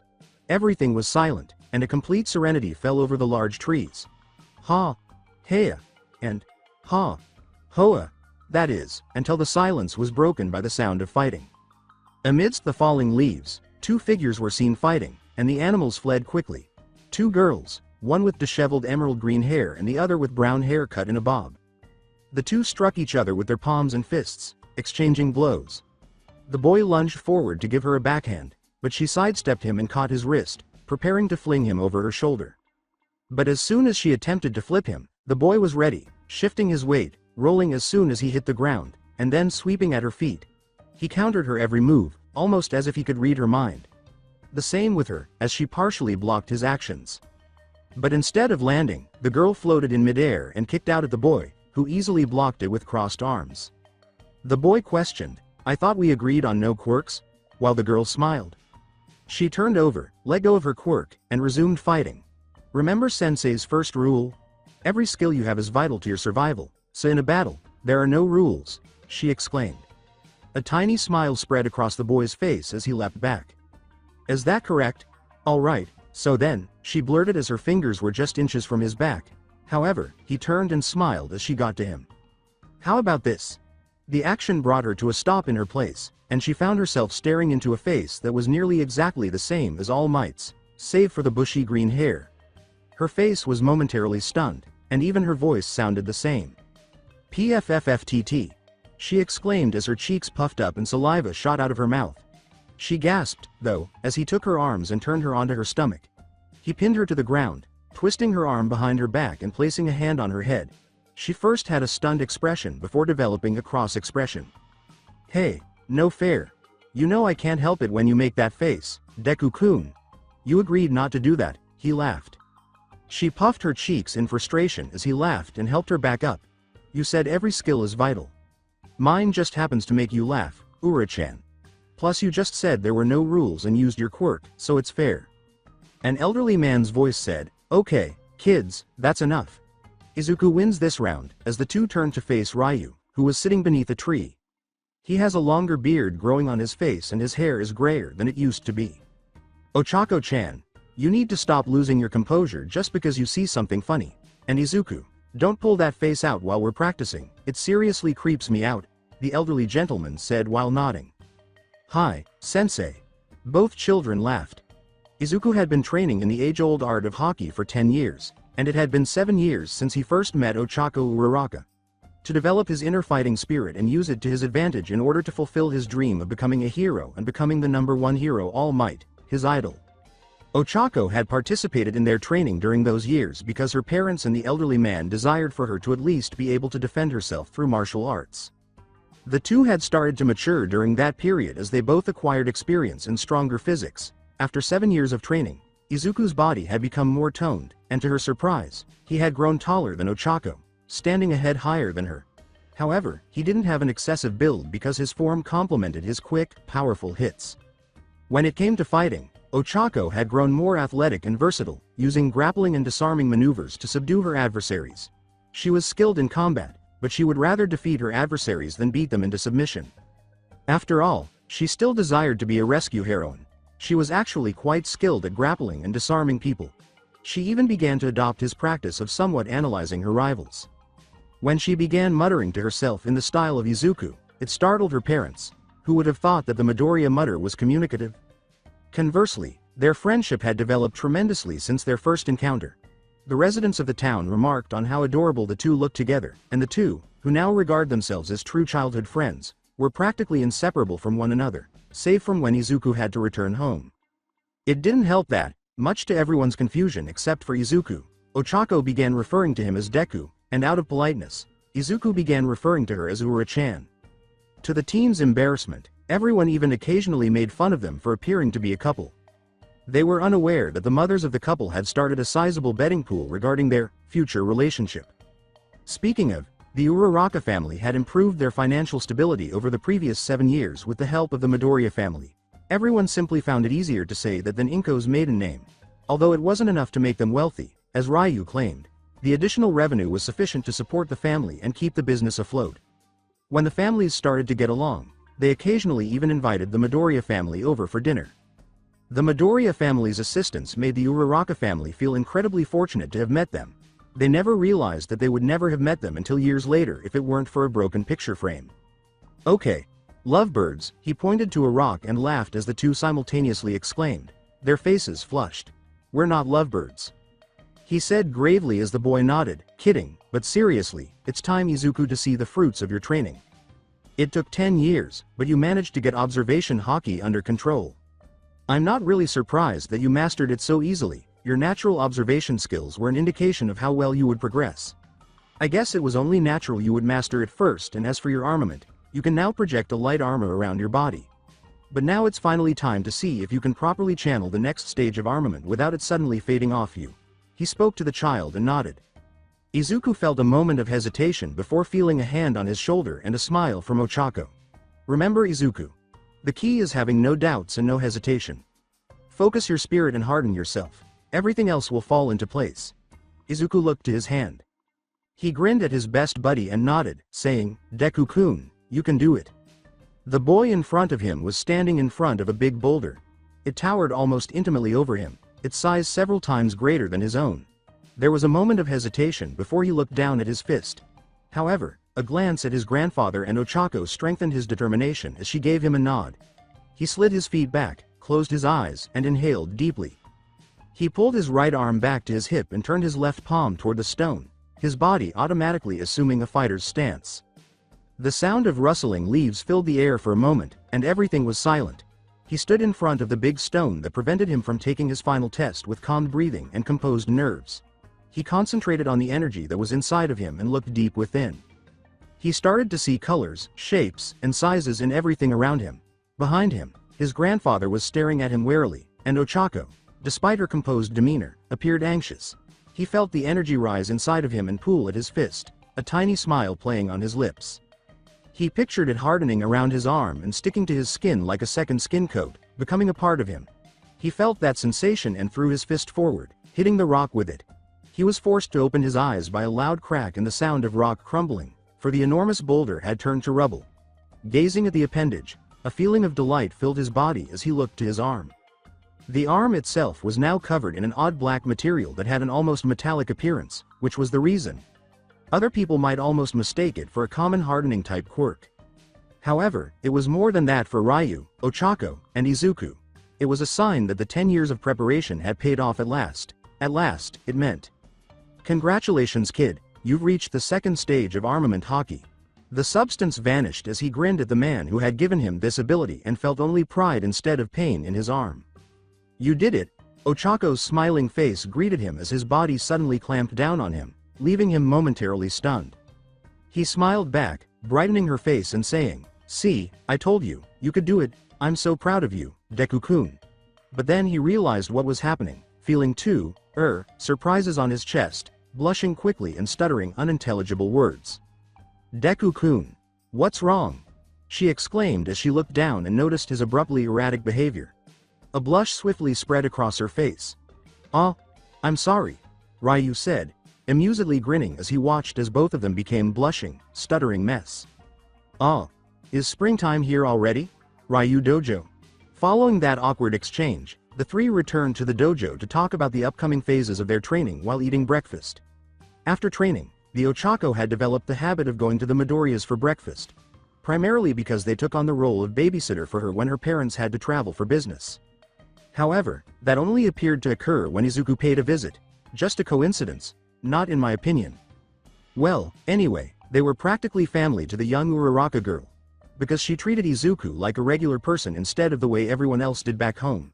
Inko especially took a liking to her. However, that was not to say that he was still being bullied. Quite the contrary, we'll talk about that in a moment. The five of them were now talking about what to do next. Glancing at the two teenagers seated next to each other, Ryu said, "I'm very proud of both of you. You've both come really far since I started training you years ago. Ochako-chan, since you've arrived your fighting abilities have vastly improved these past 7 years." The gravity girl grinned at Izuku's compliment. "Yeah, not only are you now able to make yourself float, you can do it without suffering from nausea. However, you still have that weakness of nausea when you overuse your quirk for extended periods or exceed your weight limit, not to mention you still can't help yourself when you see something funny and lose composure," he said as she blushed. "Still, I have never seen anyone master as many grappling and takedown techniques as you have, young Ochako-chan. You're even able to predict how your opponent will strike. If I didn't know any better, I'd say you have a limited access to observation Haki.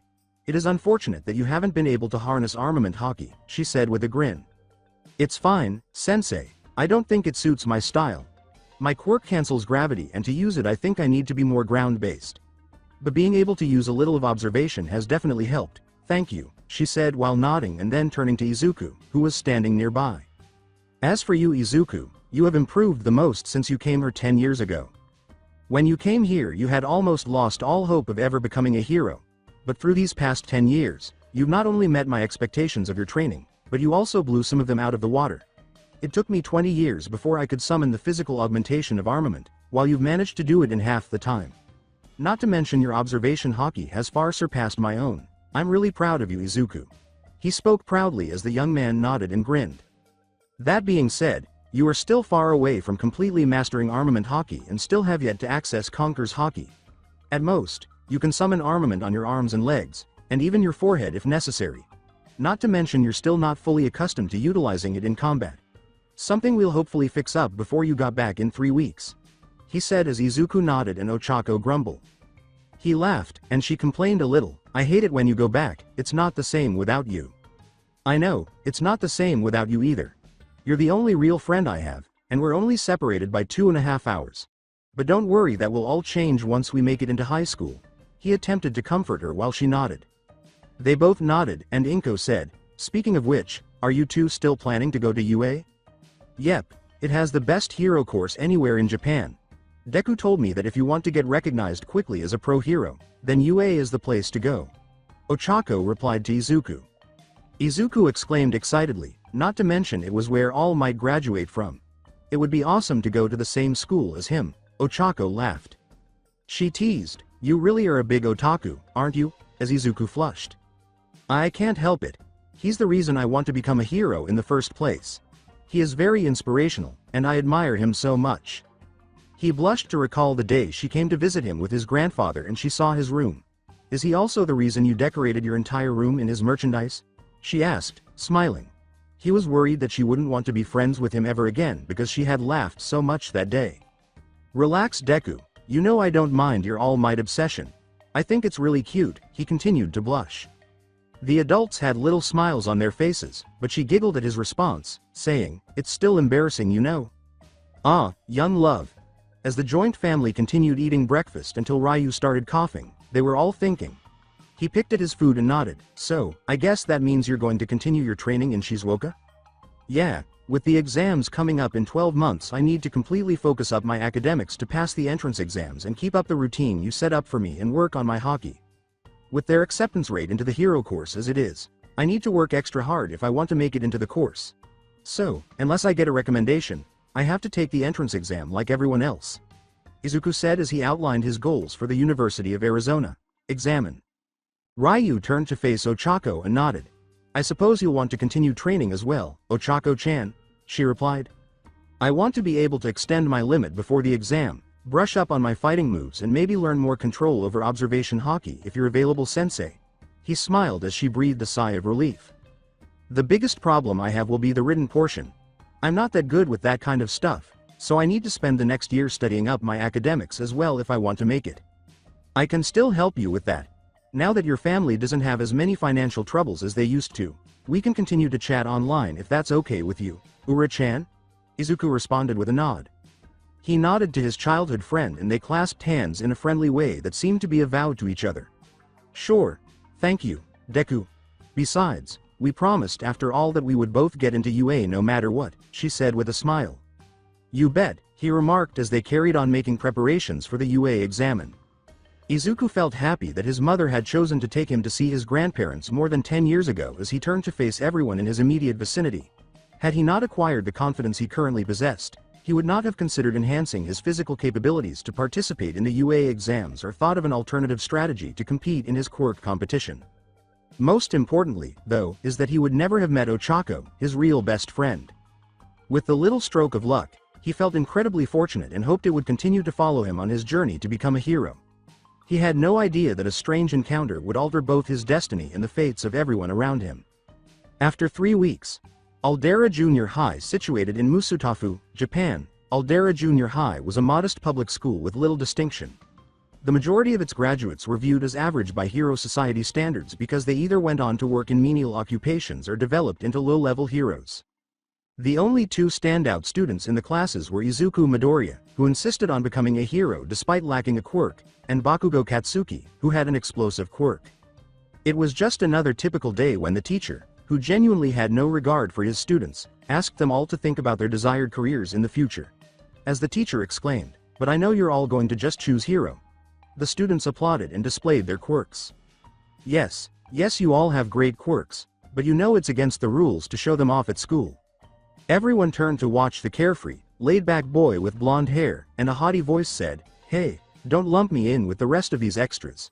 Compared to me, these guys have got nothing against my quirk." "Gah. Says you, Bakugo. Yeah, just because you have a flashy quirk doesn't mean you can be all high and mighty, you jerk." Izuku sighed behind him and he laughed, "Shut up, you damn extras." Izuku spoke haughtily of his talents while glancing at the back of his old childhood friend. He had known Bakugo since birth. Their mothers had been friends throughout high school and remained in contact for years after. Naturally, they grew close in preschool, so he was accustomed to his haughtiness. He used to look up to Kachan, the previous moniker Izuku gave him, and his incredible power when he first started to develop his quirk, chasing him about in the hopes of emulating his greatness. His lack of a quirk didn't matter at the time as long as he kept training under his grandfather. However, he abruptly began behaving hostilely toward Izuku, and ever since then, their friendship has broken down and their relationship has become strained.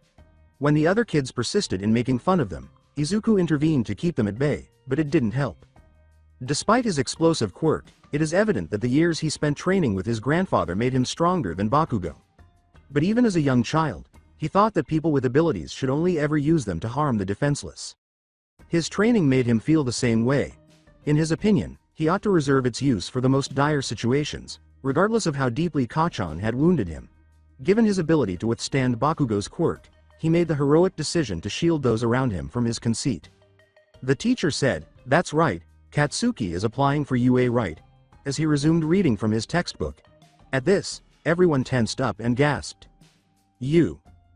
But isn't that like one of the hardest hero schools to get into?" "Yeah. I heard the cutoff rate was 79 this year. That's right, you bunch chattering extras. None of you can compare to me. I aced the mock exam and am more qualified than any of you to get into UA. He jumped up on his desk. With a smile on his face, he bragged, and once I graduate, I'll surpass even All Might himself. I'll become the best and richest hero of them all. Oh yeah, Midoriya, you're entering UA too, right? His tirade came to an end with that one sentence, and everyone turned to stare at the green-haired boy who was giving the teacher, who wasn't paying attention, the stink eye while staring boringly at everyone. Really, wasn't that the kind of thing that was meant to be kept private between the teacher and the student? What kind of inferior institution was this? Sure, why don't you paint a target on my back? Everyone just stared, then erupted into giggles at the idea. You see, he never once showed any symptoms of a quirk in the 10 years the students had known him. People in this day and age have never shown any interest in the unique qualities of other people, only in their flashy quirks. And because, up until recently, he had reached the second stage of his training with Haki, most of them had assumed he was quirkless. Izuku used to be extremely anxious and nervous because he didn't have any friends at Aldera and spent most of his time studying and training, making him unpopular with everyone. However, as he gained self-confidence and a genuine friend in Ochako, he truly didn't give a damn about what people thought of him as long as he succeeded in becoming a hero. Deku. The moment a fiery hand crashed into his desk, he quickly pushed his books out of the way. He was able to foresee it and prevent damage to his supplies because of his Haki. Bakugo glared at him, trying to scare the boy into submission, but he didn't even flinch. Peeved, very unlikely that will occur. He sneered at the greenhead, who just gave him a blank stare in return, saying, "What the hell is this? You think you can rub shoulders with someone like me? Get bent? The hero course is no place for a quirkless person like you. First off, please stop setting my desk on fire.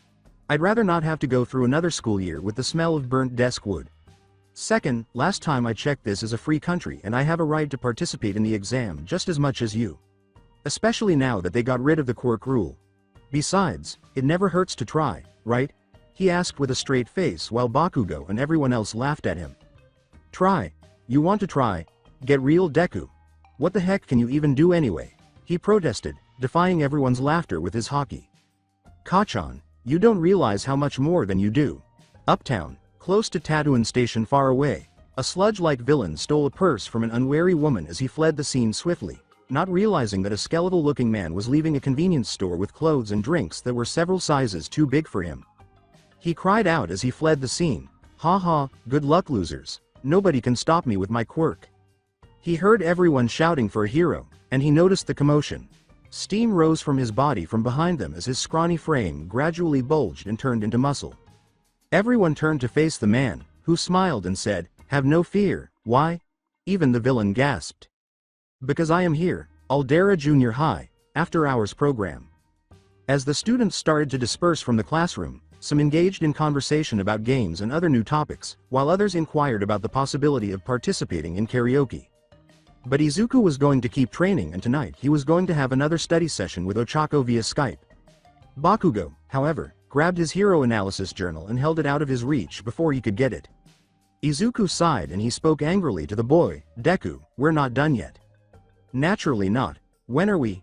He turned to face Kachan and his two other lackeys, thinking. This was how things were always. He would come under attack from Bakugo and his group, who would call him weak and pitiful and attempt to break his will to become a hero. It was like listening to a broken record player, to be honest. That's why Izuku just gave him a dull stare. Something he discovered that made Bakugo even angrier because he was no longer able to find solace in the terror that would have otherwise filled his face. Bakugo held it in his hands and used his quirk to light it. One of the lackeys exclaimed, "What the heck is this? Hero analysis for the future. Huh? What a nerd." Izuku's expression briefly turned angry, but he was able to control himself. "Listen up, Deku, the best heroes showed signs of greatness even as children. Because they, like me, have powerful quirks that make them stand out more than people like you that have no quirks. I'm going to be the first and only student from this crappy school to enter UA and become a hero. Because let's face it, I'm better than everyone here. But you, on the other hand, have no special qualities or talents other than academics. Face the facts, no one will accept a quirkless loser like you as a hero no matter how hard you try." How conceited. As smoke started to come from his jacket, Bakugo put his hand on his shoulder. he emphasized, attempting to intimidate him with his quirk. So, listen well, you damn nerd. Give up that useless dream and don't you even think about entering UA. Got it? However, Bakugo was blind to the fact that the jacket was not on fire because Izuku just gave him a blank stare devoid of any sign of fear or rage. Are you done? Because I really want to go home and you're blocking my way, Bakugo said, growing increasingly irate as he spoke in a tone of boredom rather than fear. Of course, he had to have the final say all the time, being the conceited, haughty, superior complex brat that he was. If you truly desire to be a hero, why don't you leap from the roof and hope that you will be granted a quirk in your next life? That was when they both realized it was too much. No matter how much you didn't like him, you never said something like that to someone else. Even though Bakugo had a bad attitude, he was a bright kid who always tried to be careful in school so he wouldn't ruin his chances of getting into the University of America. He knew deep down that what he did was wrong, but it was out there, he had said it, and there was no way he was going to take it back. He knew that Izuku would never entertain the idea, but fortunately for him, he was stronger than he had ever given him credit for, both mentally and physically, so they left the room together in an awkward silence while he fished the book out of the koi pond. I'm glad I decided to purchase the water-resistant paper. He shook his head and laughed as his thoughts went back to what he had said. What did he have in mind? Is he unaware that saying that is the last thing a hero ought to say? He shook his head and started to walk home, missing the sewer drain's movement as he went through a little tunnel. Izuku, get a hold of yourself. Recall your grandfather's advice and resist the urge to follow others' lead. You alone are the owner of your life. So what if he and everyone else believe that being a hero is impossible? I'll prove to him, and to everyone else, that I am a hero. Simply tense your upper lip and chuckle at your opponent. Similar to All Might, hee. He turned to see a large green liquid rushing towards him as a large shape swiftly emerged from a manhole cover. Shit! He let out a cry too late, as the liquid encircled him in a hurry, severely restricting his breathing by wrapping around his mouth and throat. A body that's medium in size to hide in. Exactly, as the substance encircled the young Midoriya, it spoke with two yellow eyes and pointed teeth. What a jerk! How dare he approach me without warning? I must have been distracted, what a rookie error. Despite popular belief, observation Haki was not all-seeing, rather, it required conscious activity on the part of the user in order to detect the presence of another. It was also unable to predict random attacks that neither the user nor the attacker could have predicted, as Izuku was distracted by his former friend's crude suicide goading and failed to maintain his Haki, thus leaving him open to attack. He was ambushed for no other reason than that. You have a strong body, so relax, kid. I'm just taking over your body for a little while. As he choked the boy, he said mockingly, You've really saved me, hero. I never expected him to be in this town. Don't worry, though. It will only hurt for 45 seconds before it's over. He laughed as Izuku persisted in having difficulty. Youngster, no use, I am a liquid. Nothing can be done by you. I'm having trouble breathing, I'm running out of oxygen, and I can't concentrate on my Haki. Grandpa is going to be furious when he finds out. His vision darkened as he slowly turned to face the villain, whose smiling smile made him think of all the people in his life who had doubted him and said that his quirkless birth prevented him from becoming a hero. Everyone told him he could never be a hero after he discovered he was quirkless, and that broke something inside of him. He slowly turned to face the camera, letting all of his emotions come to the surface. Let me, he said, staring into his soul as he glared into his eyes. The villain cried out, Let me go, clearly trembling as he looked directly into the green-haired boy's eyes, feeling as though he was staring at death. How inconceivable is this? The manhole cover exploded off before anything more could happen, and a triumphant voice exclaimed, Young man, fear not. The villain and Izuku turned to face a tall, strong man who made them both gasp, if they could. Because I'm here. Izuku recognized the man in front of him right away, and his eyes widened with shock and amazement. Almighty. The villain tried to flee, but these two words stopped him. Shit, he found me, he cried. Texas, he said, shoving his fist into the muck. Smash. The villain splattered the villain off Izuku, and a huge, strong gust of wind slammed into the two of them. The sudden shockwave would have knocked Izuku out if he had been weaker in the past, but he managed to maintain consciousness because of his training in Haki mastery. He was in awe of the man he looked up to. A man who became the #1 in Japan very quickly and was regarded as a peace symbol. In person, he's so much cooler. The man grinned broadly, as usual.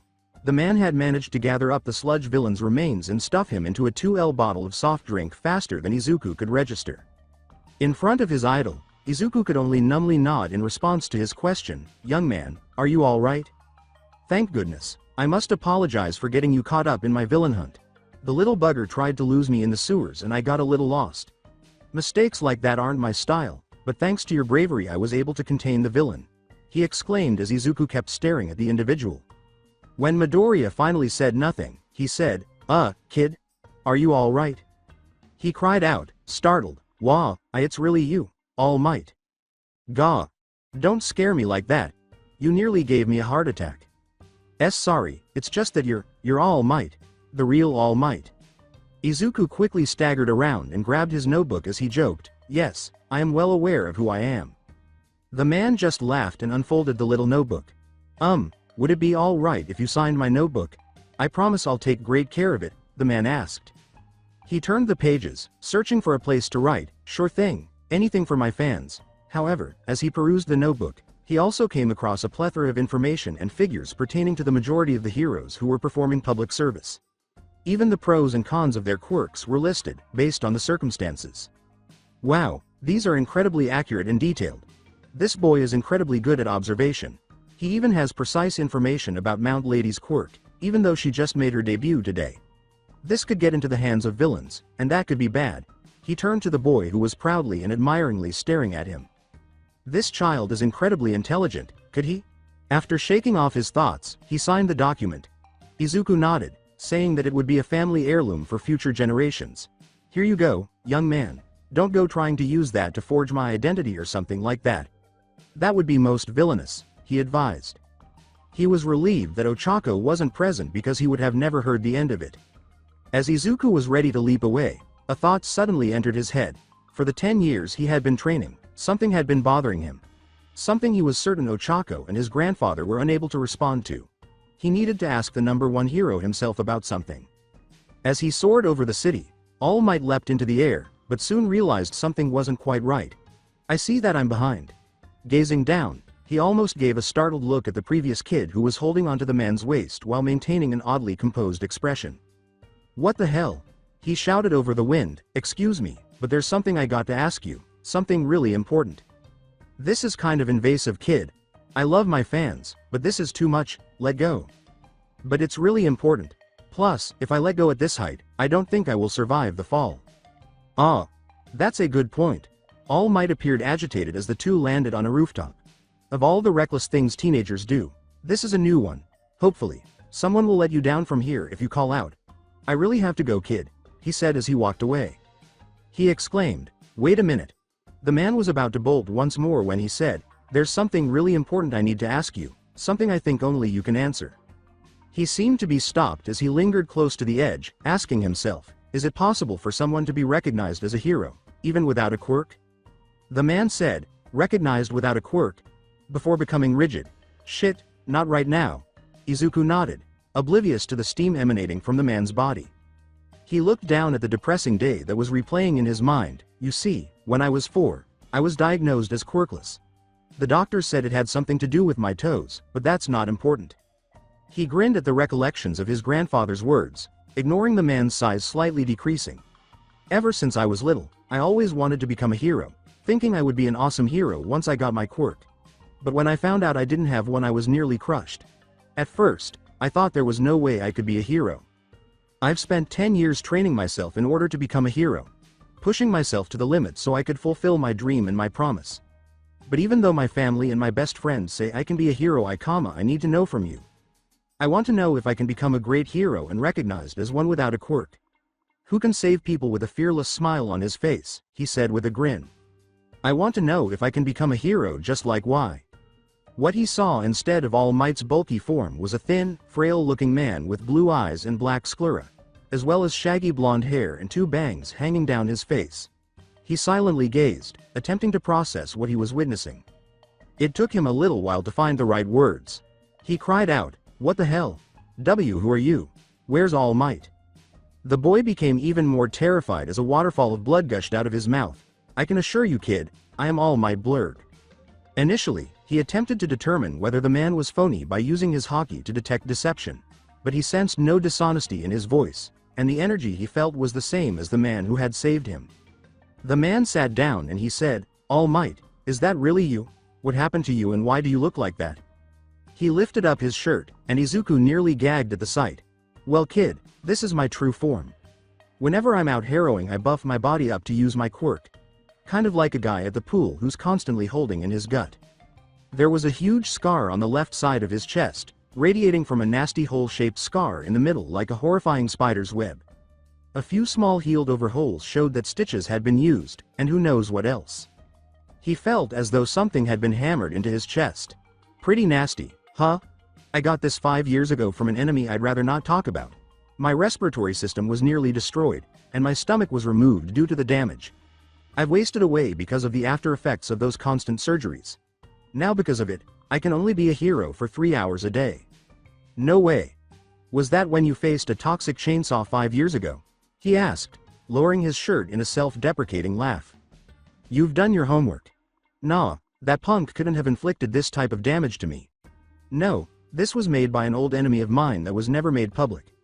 I asked it not to be made public. I asked because the symbol of peace needs to appear invulnerable, to show that he can never be daunted by evil. If this made it out, then villains would become more brazen. Which is why I always smile, so that they can never know of the overwhelming pressure and fear I feel." When Izuku heard his hero say these things, he was astounded. A man who, in the face of opposition, never lost his smile, no matter how bad things got. However, realizing the cause of his smile almost made him feel uneasy. "To answer your question, no, I don't think you can be recognized as a hero without a quirk." Desperation struck him hard, making his heart skip a beat. "You can train all you want and build up all kinds of muscle, but it won't matter when the guy you're up against can shoot laser beams out of his eyes. Pro harrowing is a dangerous occupation and we are expected to risk our lives to save the people. Without a quirk, I'm afraid it's an impossible dream." Izuku's heart shook with sorrow as his hero said those things. He stood up and started to leave without giving the boy a look. "If you truly want to help people, then become a police officer. They're often mocked for cleaning up after a hero's work, but they are admirable and noble professionals. There's no shame in that career path. It's not wrong to strive towards a dream, but you have to balance it with reality as well." Alone on the rooftop, Izuku took time to absorb the news that his idol had just revealed to him. Which is what everyone else told him when he was growing up. He couldn't be a hero if he didn't have a quirk. Today, it hurt even more. His fist shook and he hung his head. "Really, him too?" he said, trying not to cry as a tear started to form in his eye, but was unsuccessful when a tear streamed down his cheek, causing him to cry for the first time in years. Prior to Bakugo, who was being followed home by his 2 lackeys, snarled in frustration, he was still thinking about Deku and how, even without a quirk, he wanted to be a hero. It wasn't just that the damn nerd didn't have a quirk, which made him think it was all utterly stupid. However, it was also the fact that he refused to give up. He even repeatedly stood up to the nerd and refused to give up, regardless of what he said or did to him. He was really annoyed by Deku's backchat, even though he had no idea when it had started. "Who the hell does stupid fucking Deku think he is?" he growled and kicked a bottle out of his grasp. As he took out a cigarette, one of his lackeys asked, "Weren't you a little hard on him today?" "Yeah, I mean you guys grew up together, didn't you? We stopped hanging out when he kept going to visit his grandfather who lives in God knows where. I don't really care, but it's his fault for messing me up. Seeing him so full of stupid dreams like when we were kids just pisses me off." He detonated the can in his grasp as they recoiled. He scolded the two until he saw the sheer terror on their faces. "And what the hell did I tell you two about smoking around me? If I'm caught with a whiff of that stuff on me it goes in my permanent record," he exclaimed. My, your body," a voice from behind him said as a big, sludge-like creature rapidly encircled him. "How strong a quirk do you have? Would you mind if I took it?" His blurry vision betrayed, as all he realized was darkness. Returning with all-out power, Toshinori Yagi, aka All Might, sighed as he descended the stairs. It was a bad day today. He spent the entirety of his allotted 3 hours because of the previous villain and the fanboy. He would now have to defer to the other heroes in case there was a threat. Furthermore, his secret had been uncovered by someone else at this point. His main concern was that the fanboy might reveal his secret online, but he had backup plans in case that happened. However, something told him that he wouldn't act in that manner. Realizing that his own injuries had clouded his judgment, he may have been a little harsh in telling the boy something like that, but it was for his own good and he would get over it. He had already paid the price for his risky heroism. His sensei taught him that there was no point in becoming a hero if you weren't prepared to risk your life for it.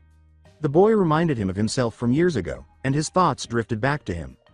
When he first met the person he thought of as his sensei, he was also quirkless. Perhaps I was a little too harsh with him, but for now, I can't allow that get to me. I had to get this man into the station of police and...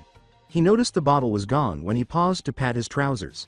When a loud explosion reverberated through downtown, his heart fell to his chest and his eyes narrowed in fear. Izuku was repeating what his idol had said to him while he was making his way home. Others would have now questioned why he failed to disclose his Haki skills and how he could use them to match himself against a villain. He did it, you see, to see how a professional hero would regard a quirkless civilian who decided to pursue a career in heroism.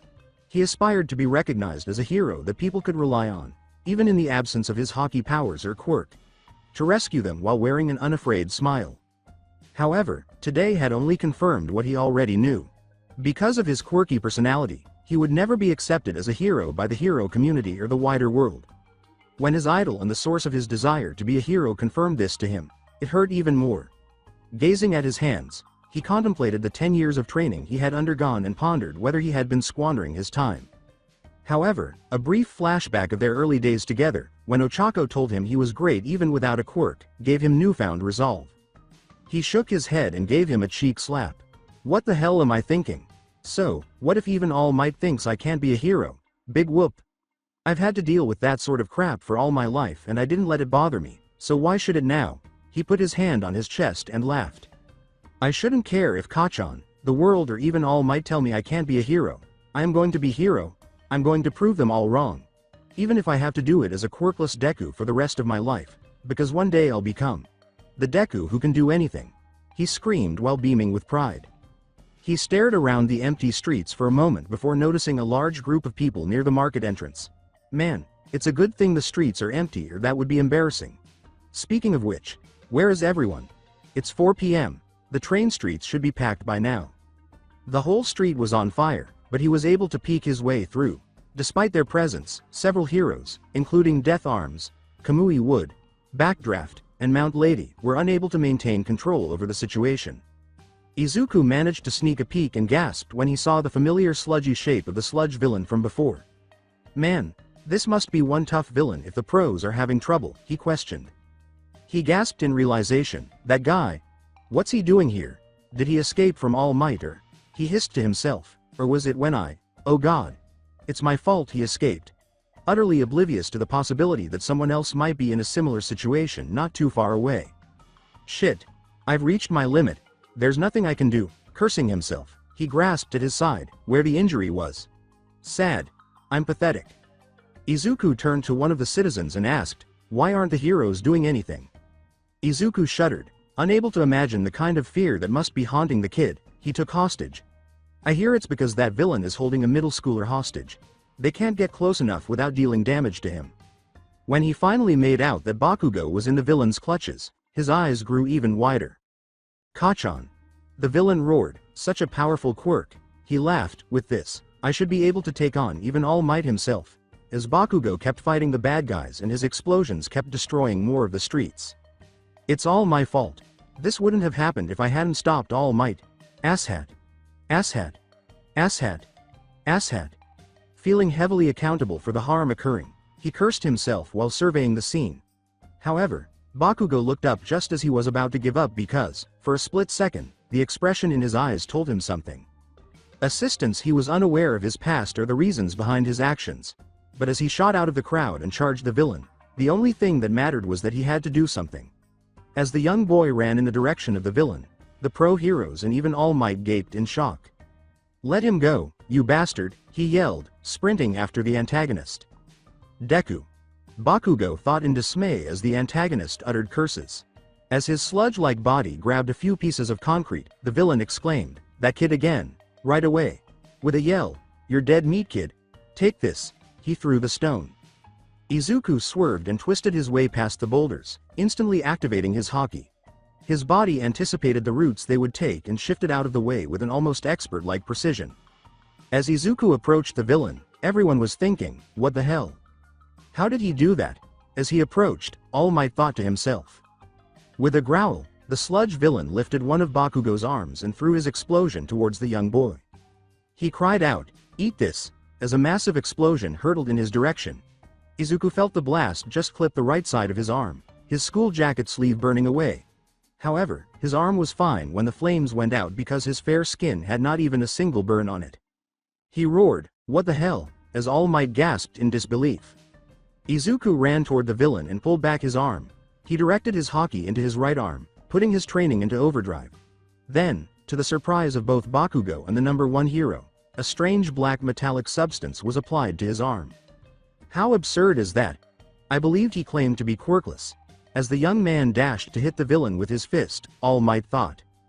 Death Arms yelled, "Kid, no, physically attacks won't work on him," while the villain smiled. "You really going to try and hit me, fat chance? My body is made of liquid, dumbass. Nothing you do is going to GEF you," the villain said, almost losing consciousness as his body was flung backwards and Izuku's Haki-coated fist struck his liquid form between his eyes. Exclaimed all the heroes and populace, their eyes almost bursting out of their heads as even All Might gaped in dismay. What the hell? How the fuck did that hurt me?" exclaimed the villain, while Izuku smiled and seized Bakugo's shirt. With his confidence soaring, adrenaline coursing through his body, he cried out, "That was the power of my fighting spirit. Something not even your villainous body can withstand." As the crowd gaped in amazement and some even started cheering and supporting him, his words seemed to reverberate throughout the assembly. He was able to free Bakugo from suffocation by pulling him halfway out of the dazed villain. Izuku kept pulling, and Bakugo cried, "What the hell, Deku? How are you doing that? And why the hell did you run out here?" Izuku looked up, and his next words struck a chord with many people. "Honestly, because my legs moved on their own, and someone told me that a hero needs to be willing to put his life on the line." All Might winced at the memory.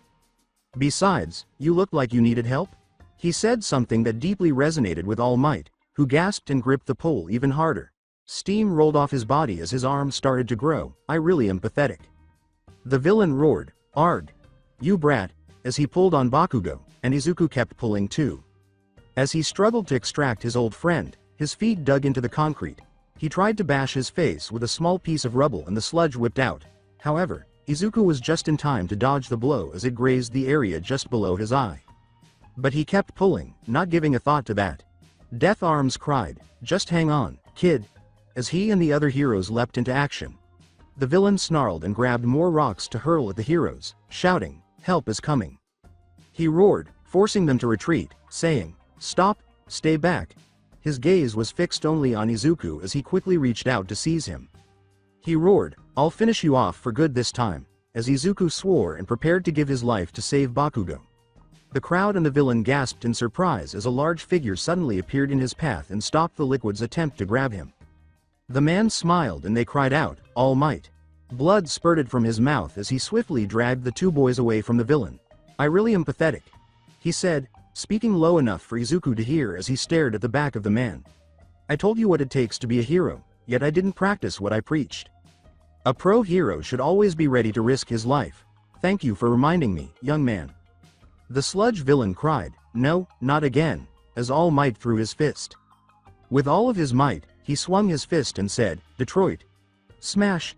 An even more potent shockwave than the previous one destroyed the villain and put out all of the nearby fires. The shockwave hit everyone else and they had to brace themselves. They all just stared in amazement at the spectacle, not moving an inch, up until a tiny droplet of water fell and then a torrential downpour. Izuku muttered, "Holy crap," as he studied the man. He changed the weather, with one punch. The audience erupted in cheers as All Might triumphed over the vanquished villain. As he stood in front of them, the audience applauded his name. Though all eyes were on him, nobody noticed that the man's attention was fixed on the boy with green hair and the metal covering over his arm. The heroes then began to tidy up the mess after gathering the villain's remnants. Bakugo was commended for his bravery in holding out for as long as he did, while Izuku received criticism from the heroes primarily for being a civilian and unexpectedly running into an ongoing hero work. To ensure that others wouldn't have the same thought, they had to reprimand him officially. Death Arms chastised Izuku, "That was very irresponsible of you. A civilian should never get involved in a hero's work. You could have been killed," while a medic completed tending to the scratch beneath his eye and examined his arm. expressing surprise that his arm had not burned and that he was fortunate that it wouldn't leave scars. However, the boy remained silent as they reprimanded him. Having said that, I hope no one is observing, he said. And officially, I have to say that was some pretty good moves back there, kid. If you hadn't managed to hit that guy, that boy may have ended up dead. Thank you. Maybe when you graduate and become a pro you can come and work for me. That quirk of yours is pretty handy. Izuku laughed out loud. I don't have a quirk, so I doubt that can happen, he said, getting to his feet as the shocked man looked on. Even as the boy kept walking away, he called out, not a quirk, then what was? Hey wait. He was surrounded by reporters asking him questions about the boy who ran in, not realizing that he had already vanished, before he could pursue him. Afterwards, near Izuku's house, Izuku kept walking home, reflecting on the events of the previous day. He battled a villain, encountered his idol, and utilized his training to save the life of the one child who had tormented him for the most of his childhood. He was still unsure of his motivation for doing that, of why he had run blindly into battle. However, he had a gut feeling that it was the right thing to do, and he was just relieved that Bakugo had been saved and that everyone was safe. Deku, oh boy, he exclaimed, turning to see Bakugo approaching and snatching his school jacket with a visibly angry expression. He yelled into his face, gesturing to his sleeveless, bandaged arm in case it was needed. You fucking jerk, what the hell was that back there? How the hell did you manage to hit that guy when I couldn't? And what the hell was up with your arm? Bakugo glared into Izuku's eyes, clearly angry. In an attempt to scare the boy into disclosing his secret, he yelled, You've been lying to me about being quirkless, haven't you? Did you actually have a quirk this whole time and was just pretending to be useless all these years to make me look bad? Why the hell didn't you use it till now? Explain, you fucking nerd. To his surprise, he grabbed Izuku's wrist and carefully took it out of his jacket, but Izuku just stared. He glared at the boy and said, I've never lied about being quirkless. In fact, I still don't even have quirk. What you saw was the result of my training and hard work. I've spent 10 long and grueling years to be able to do what you saw today so that I could become a hero like I dreamed to be. And the reason I never used it till now is, unlike you, I don't need to show off my power to make me feel better about myself. I promised I would never use them to hurt others. Instead, I would use them to protect people, like a real hero. Bakugo hesitated as he stared at him. Bakugo scowled before clenching his fist and stomping away. So, you can be angry with me all you want, but I'm still going to become a hero. Whether you like it or not. Fine, keep lying. I don't give a shit. That shitty quirk of yours is no match for mine. And for the record, I had everything under control, so don't get all high and mighty. I'm still going to kick your ass, fucking Deku, he screamed as he fled. He groaned, what a tough guy persona, and then yelled over his shoulder. All Might appeared out of nowhere, saying, he's gone, you can come out now. I'm here, exactly as you predicted, he exclaimed, turning to face the boy. Reverting to his normal form, he said, interesting sensory abilities, young man. I could have sworn I hid better. After all, I am All Might. Cough. Izuku didn't flinch like she had the last time. You all right? He said, a hint of accusation in his voice. Yeah, sorry about that. But anyway, that was some pretty interesting abilities you showed back there. What was that anyway? I thought you said you were quirkless. Did you lie to me or something? Izuku shook his head. I didn't lie to you.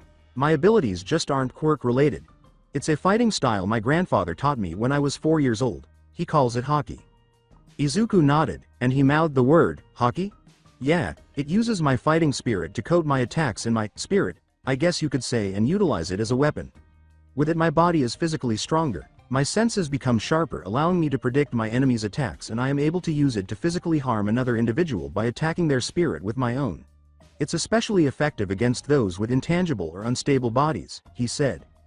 Is that how you were able to harm that sludge guy and dodge his attacks? He asked. Izuku looked away shyly as he asked, but if you could harm him, then why did I have to rescue you back then? Well, the thing about Haki is if I'm not concentrating, I can't predict another's attacks or if they're just random acts with no thought. Also, he was cutting off my airflow, which is a necessary key to controlling it. No air, no techniques. All Might sighed. Izuku sighed and looked at his bandaged hand. But if you had these powers, then why didn't you tell me? My answer to your earlier question would have been different. Why keep it a secret? He asked.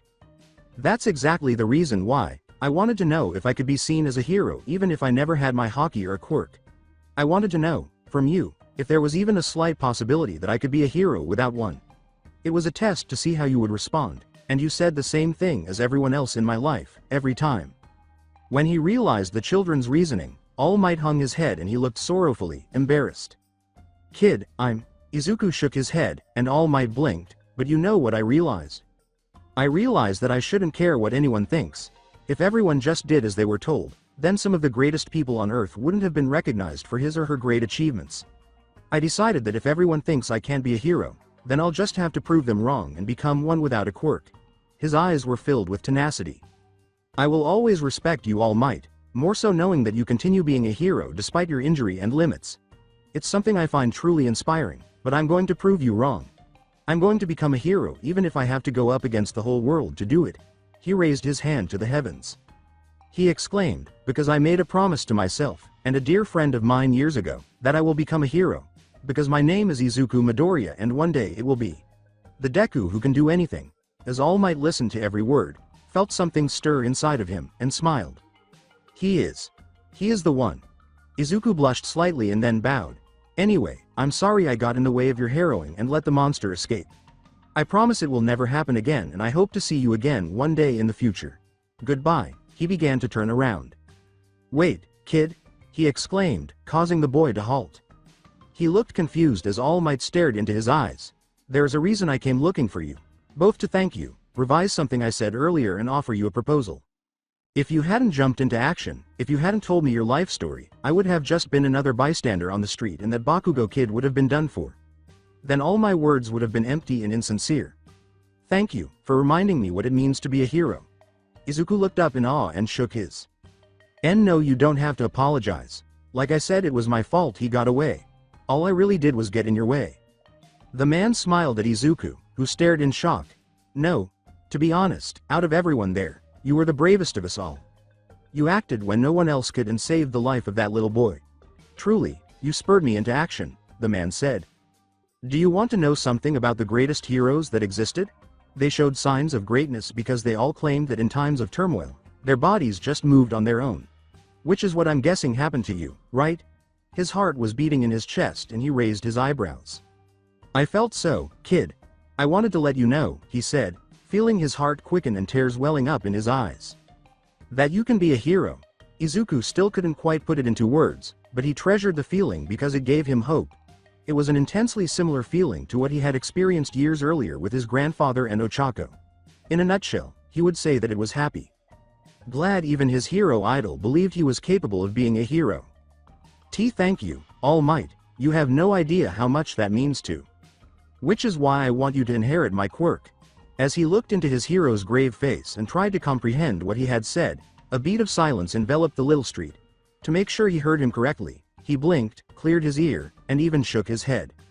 He even intended to ask him to clarify his meaning in precise and thorough terms, but all he could say was, "Wait, what?"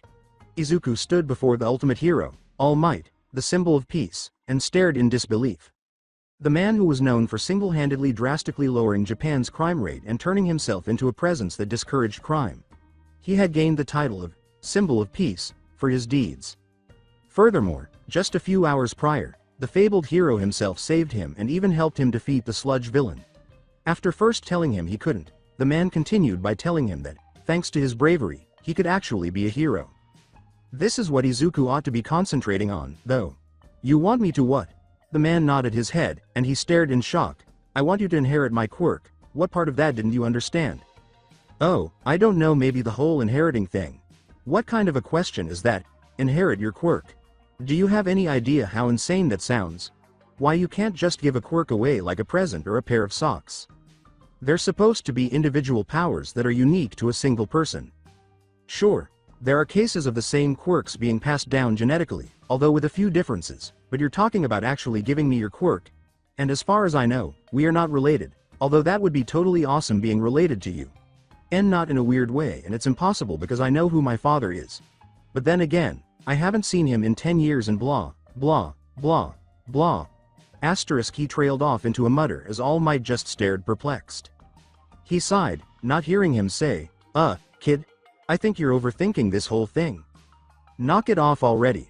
All Might sighed as that finally snapped him out of it. Look, there are a lot of things I keep to my chest. But this is something I'm not lying about. A lot of the time the media tries to guess what my power is, thinking I have super strength or power boost. But I managed to avoid those questions and keep my quirk a secret. He looked up at the sky as his hand reached for the stars. Izuku gasped and looked at the man. Because it would do no good if they discovered that the number 1 hero was born quirkless. He nodded, asking, "You were quirkless too?" "Yeah, since you told me the truth of your power and because of what I said before, I feel like I owe you the truth. Yes, I too was born quirkless. Until I met someone that changed my life around. She gave me this power in order to save the lives of the innocent and protect this fragile world. It is the ability to transfer this quirk to another individual." He extended his hand in a way that seemed to radiate. "The power I have is called, one for all, one for all. Like the quote from the Three Musketeers?" All Might laughed and nodded. "Yes, see how it works is that it started off as one power and then that power was transferred to another. The new user cultivated that power and passed it on to another. This process was repeated several times over the past 100 years. Each time it was passed on it became stronger. It is a crystalline networking power that gives me the power to save those that cry out in fear. I am the 8th user of this power and now, I hope you will become the 9th. But why are you giving it to me? Surely you must have had someone else in mind before me?" "Yes, there were others that I considered or were recommended to me, but honestly, you were braver than any of those heroes that were out there today. Braver than even me, someone I believe is worthy to inherit this power. You embody the very virtue of heroism and self-sacrifice that I believe makes a great hero." He looked down as he grasped his side. "However, I won't be able to continue doing this indefinitely." He indicated his weak and wounded body. "You see me as I am now, right? Today was just an example of what could potentially happen when my body can no longer continue being a hero. One of these days someone is going to get the drop on me. My body will shut down or I'll lose my step and I will die or be forced to quit. Do you know what will happen when that occurs?" He nodded, the mere thought frightening the two of them. "The crime rate will increase. The foundations that you laid by being the deterrent of evil will crumble and panic will ensue. In order to prevent that, the hero academies are trying to pump out more heroes in order to dissuade that inevitability until I find a successor to my power. But before that, I must ensure that this power is safely passed on to the next generation of heroes that will protect this world. It is a power that must continue to fight against the darkness. But I cannot just hand this power over to any individual. I need to pass it on to someone who embraces the ideologies of heroism and self-sacrifice, just as my master did so for me." He looked at the youngster in front of him. Izuku stared in amazement as he felt the weight of the man's words and the belief the man had in him. "You are the only person I have met that fits these criterions. You are the only one I truly believe is worthy of inheriting my power." It was something of which he was pleased. "However," he said, looking up to see All Might waving a hand. "You don't have to take this power if you don't want to. You just said before that you would prove me wrong and become a hero without one. I'll take no offense and find someone else. I just wanted to offer you the same chance I was given because I believe that you are the one that I can entrust this power to, but it is your choice, young Midoriya." Izuku took a moment to think about his choices. One for all. A peculiarity that has been passed down from one hero to the next and grows more potent with each new generation. Having that kind of power would undoubtedly aid him in his quest to become a hero. It would be in opposition to all he had stood for. It was, however, also everything he aspired to be. A peculiarity shared by his idol. Furthermore, All Might believed he deserved to inherit such a powerful, of all the people, him. His original goal was to finish his Haki training and turn into a hero without a quirk. To disprove the doubts of everyone who ever considered him incapable of becoming a hero, even in the absence of his quirk. On the other hand, he also thought about what All Might had said, what would occur if he passed away, and how he was chosen to be the next symbol of peace. It went without saying that inheriting this kind of power would come with a lot of risks and issues. There were bad guys who wanted to kill him, calamities that he had to prevent, and people who relied on him to cheerfully save their lives. Being a hero was everything to him, and for a split second, he wondered if he could live up to the expectations placed on him. Then he considered what a real hero would do.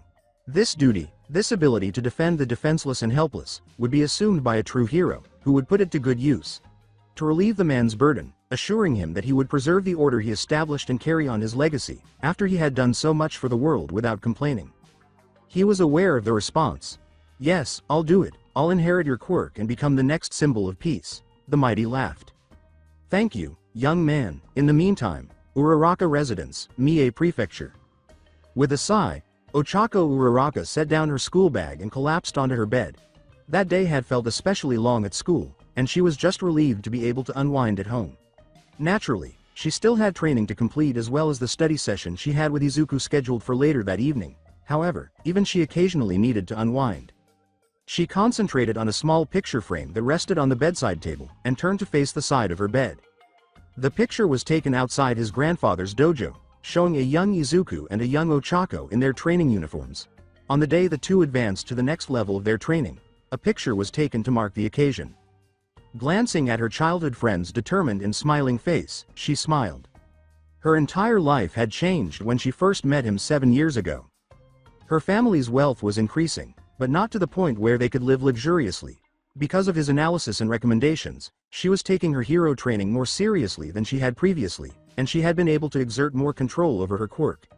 Sincerely, she never imagined that any of these things would have happened to her if the green-haired wannabe hero hadn't saved her. In any case, she was glad they had crossed paths that day. "Oh, speaking of which," she said, glancing at the wall clock. She rummaged through her bag for her phone and said, "It's almost time for us to chat." She laughed and glanced at the newsfeed, saying, "Strange, normally he would have called me first. Must have got caught up watching a hero's work again, that otaku." As All Might defeated the sludge villain, images of him emerged. Today the famous #1 hero, All Might, successfully defeated a powerful villain near the Tatooine station in Musutafu. The villain, now identified as Sludge Man, was taken into custody shortly after and is being held at Tartarus.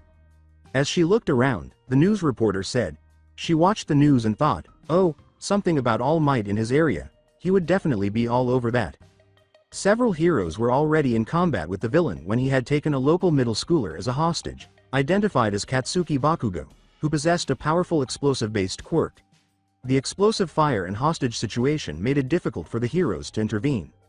Watching the news, she asked herself, "Explosive? That sounds like the boy Deku was talking about. Kachan?"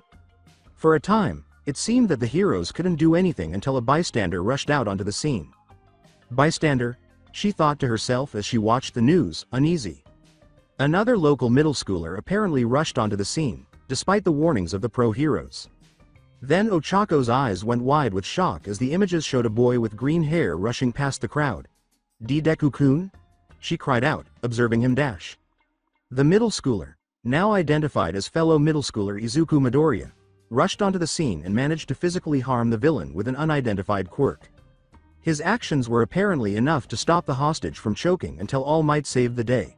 The official statements from the heroes at the scene have advised civilians not to interfere in ongoing hero work. But public opinion, however, praises the boy for his quick actions and note his promising career as a potential pro-hero. Ochako gazed at the screen as the video depicted the boy using his haka when the fight was at its fiercest. The villain was physically hurt by his attacks while he was pulling the boy halfway out and saying his motivational speech. As the boy saved the teenager, Ochako experienced a great deal of pride and fear at the same time. She was filled with pride and hope by his words and deeds that he would fulfill her dream of becoming a great hero. She was even more pleased to learn that the boy he had saved was the same one who had called him a pejorative name before she had changed it for him. It revealed his actual nature and his heroism. However, conversely, Izuku had just accepted All Might's offer back at Musutafu when the man nodded to his successor. "All right, tomorrow is a Thursday and no doubt you will have school tomorrow. Give me a couple of days and by then I'll have sorted out a plan for you to inherit." "There's a phone call, it's here," they exclaimed, stopping abruptly as they both went to grab their phones. Izuku awkwardly held up his phone, causing both of them to blink. While the man laughed at the ringtone he selected, he said, "Sorry, it's mine." Despite the fact that it was his identical one. "Ura-chan?" he asked, looking at the ID with a startled expression. "Ura-chan?" All Might nodded, and he answered, a childhood friend of mine. Her name's Ochako Uraraka, but I just call her Ura-chan for short. Sorry, this will only take a minute. Hello? Deku-kun." All Might clutched his heart and spat blood out of his mouth, and both men flinched at the loud voice that shot out of the speakers as the physical word of Deku went straight through his ears. "Shit. Why are these kids trying to give me a heart attack?"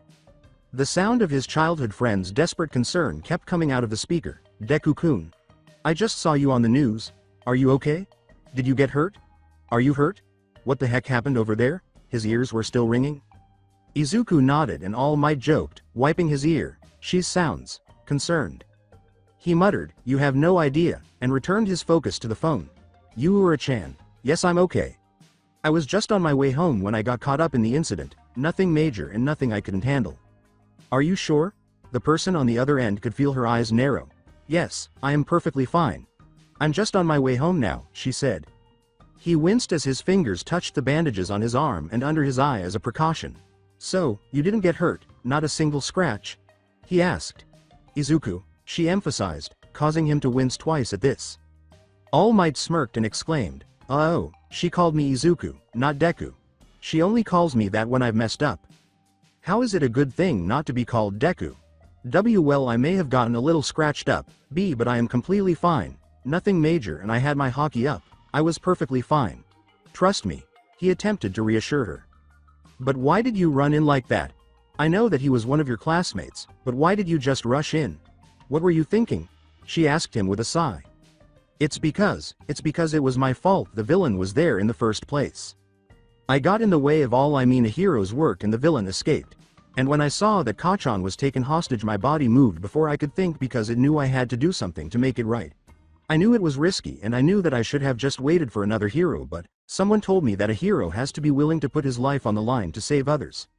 If I couldn't do that, then I would have no right to try and be a hero.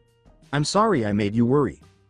Behind him, All Might have grinned a little because he knew that this boy was the best person to take over as his heir and inherit One for All. Ochako, on the other end, sighed and smiled a little too. Deku-kun, she called him, and he sighed with relief. It's okay, I should have known you'd do something like that. It's just a part of who you are.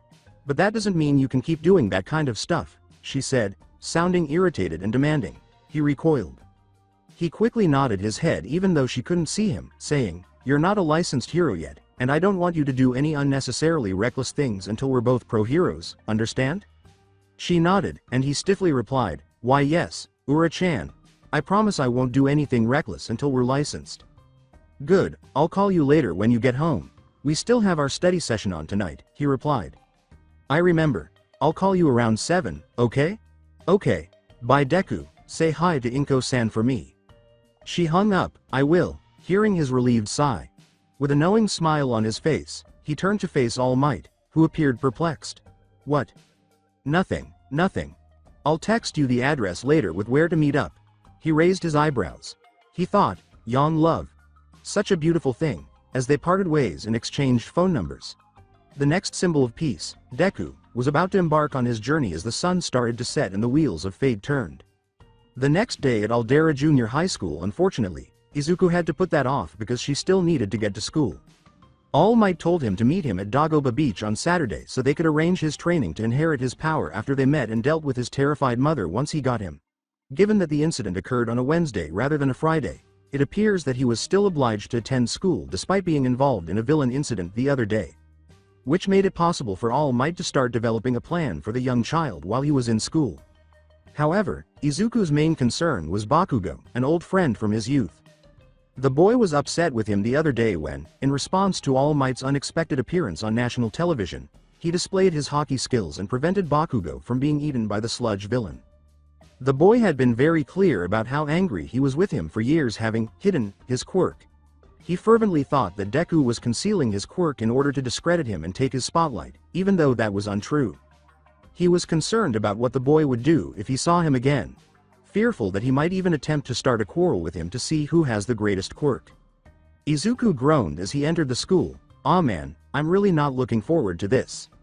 As the boy approached him from behind, he recognized Bakugo right away and braced himself for whatever he might say. Izuku was taken aback when the boy simply ignored him and bounded toward the classroom, leaving him perplexed. That was unexpected. Izuku dismissed Bakugo's odd behavior and headed to class, wondering what All Might had planned for the transfer of his quirk. Though he was still having trouble understanding how quirk could be transferred in the first place, he did not let it bother him because there was one small silver lining. At least he wouldn't be making a scene at school. Kachan making a scene is the last thing I need. I can only imagine how it would have gone. A scene played out in his mind as the enraged boy charged at him brandishing explosives, wreaking havoc on the school and yelling, "Deku! You really are a liar. I intend to murder you," which would subsequently result in significant property damage and a lawsuit from the school that would threaten both of their families' heroic careers and leave them deeply in debt. He would have to go into the streets and sell his body in order to obtain You know what, I overthink things, and I think All Might is right. With a sigh, he walked into the classroom and set his bag on his desk's hook. He sensed something strange as he sat in class. Small murmurs all around him and interested looks from his peers. Usually he wouldn't mind because he was used to their disregard for him. However, they appeared to be intentionally aimed at him this time. How in the hell? It seems like the girls blushed and turned away from him, but some of the guys in his class were staring at him differently, he thought to himself. Alright, so that's not typical, at least not for this school. Izuku attempted to focus on his studies as class continued, but he couldn't shake the sensation that someone was watching him from behind his back. He would see a student glance at him and then turn away when he looked back. It was the most peculiar thing. He was always the first student the teacher pointed to when a question was posed, and he received praise for providing an accurate response. Several of the other students offered to assist him when he needed to carry some paper to the teacher's office. Hell, as he was walking down the hall, a few of the other teachers even made complimentary remarks about him. Izuku was sitting by himself when he eventually realized what was happening around lunchtime. "Excuse me?" he asked as he looked up to see some of his classmates, the ones who usually shunned him like the plague, smiling at him in an odd way. He raised an eyebrow and a girl asked, "Can we sit with you?" What? Can we sit with you?" the girl with horns growing out of her head asked, giggling. "You're from the same class as us after all," she said, standing with the others. "I think it would be awesome if we all sat together. But you guys have never, ever wanted to sit next to me. What caused this?" he inquired, causing them to blush and fix their gaze on his right arm. One of the other students, a big guy with a flat-top hairstyle, bulked up and slammed his hand on the lunchroom table before she could finish, because, using his sheer strength, he almost broke the hoop. Fortunately, Izuku was able to prevent his food from being crushed. Though, to be honest, he needed to know what the hell was going on. He could have easily avoided him now. "Hey, Midoriya. What the hell, you think you are top shit now because of yesterday?" Izuku said, gripping the table with his large arms while the boy gave him a passive look. This seemed to aggravate him even more. "Yesterday, with the slime guy? What does that have to do with anything?" he asked. "That's it, I'm going to." They turned to see a teacher standing in front of them and exclaimed, "Mr. Kato."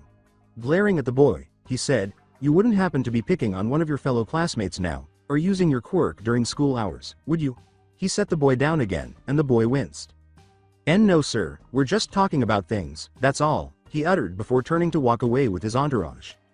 The teacher grinned at Izuku and said, "I'm so sorry about that young man. Rest assured that student won't be bothering you again." He had known this teacher for a long time and was confused as to why he would bother to help him now when he had never done so in the past, so this made him feel uneasy. Thank you?" He wrings his hands together and smiles, saying, "It's no problem. My student's safety is one of my top priorities after all, especially one that has such a promising hero career.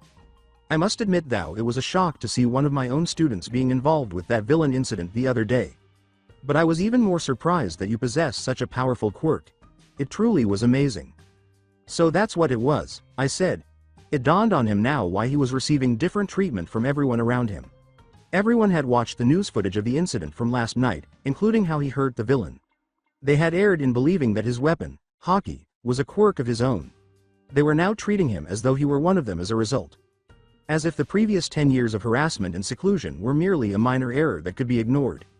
He was genuinely sick to his stomach over it. He chose to go eat somewhere else and got up from the table, ignoring the man.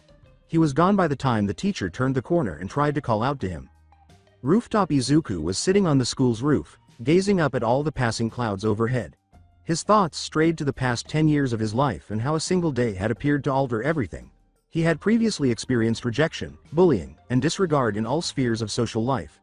As long as he had his training and his best friend, who accepted him for who he really was, he didn't mind.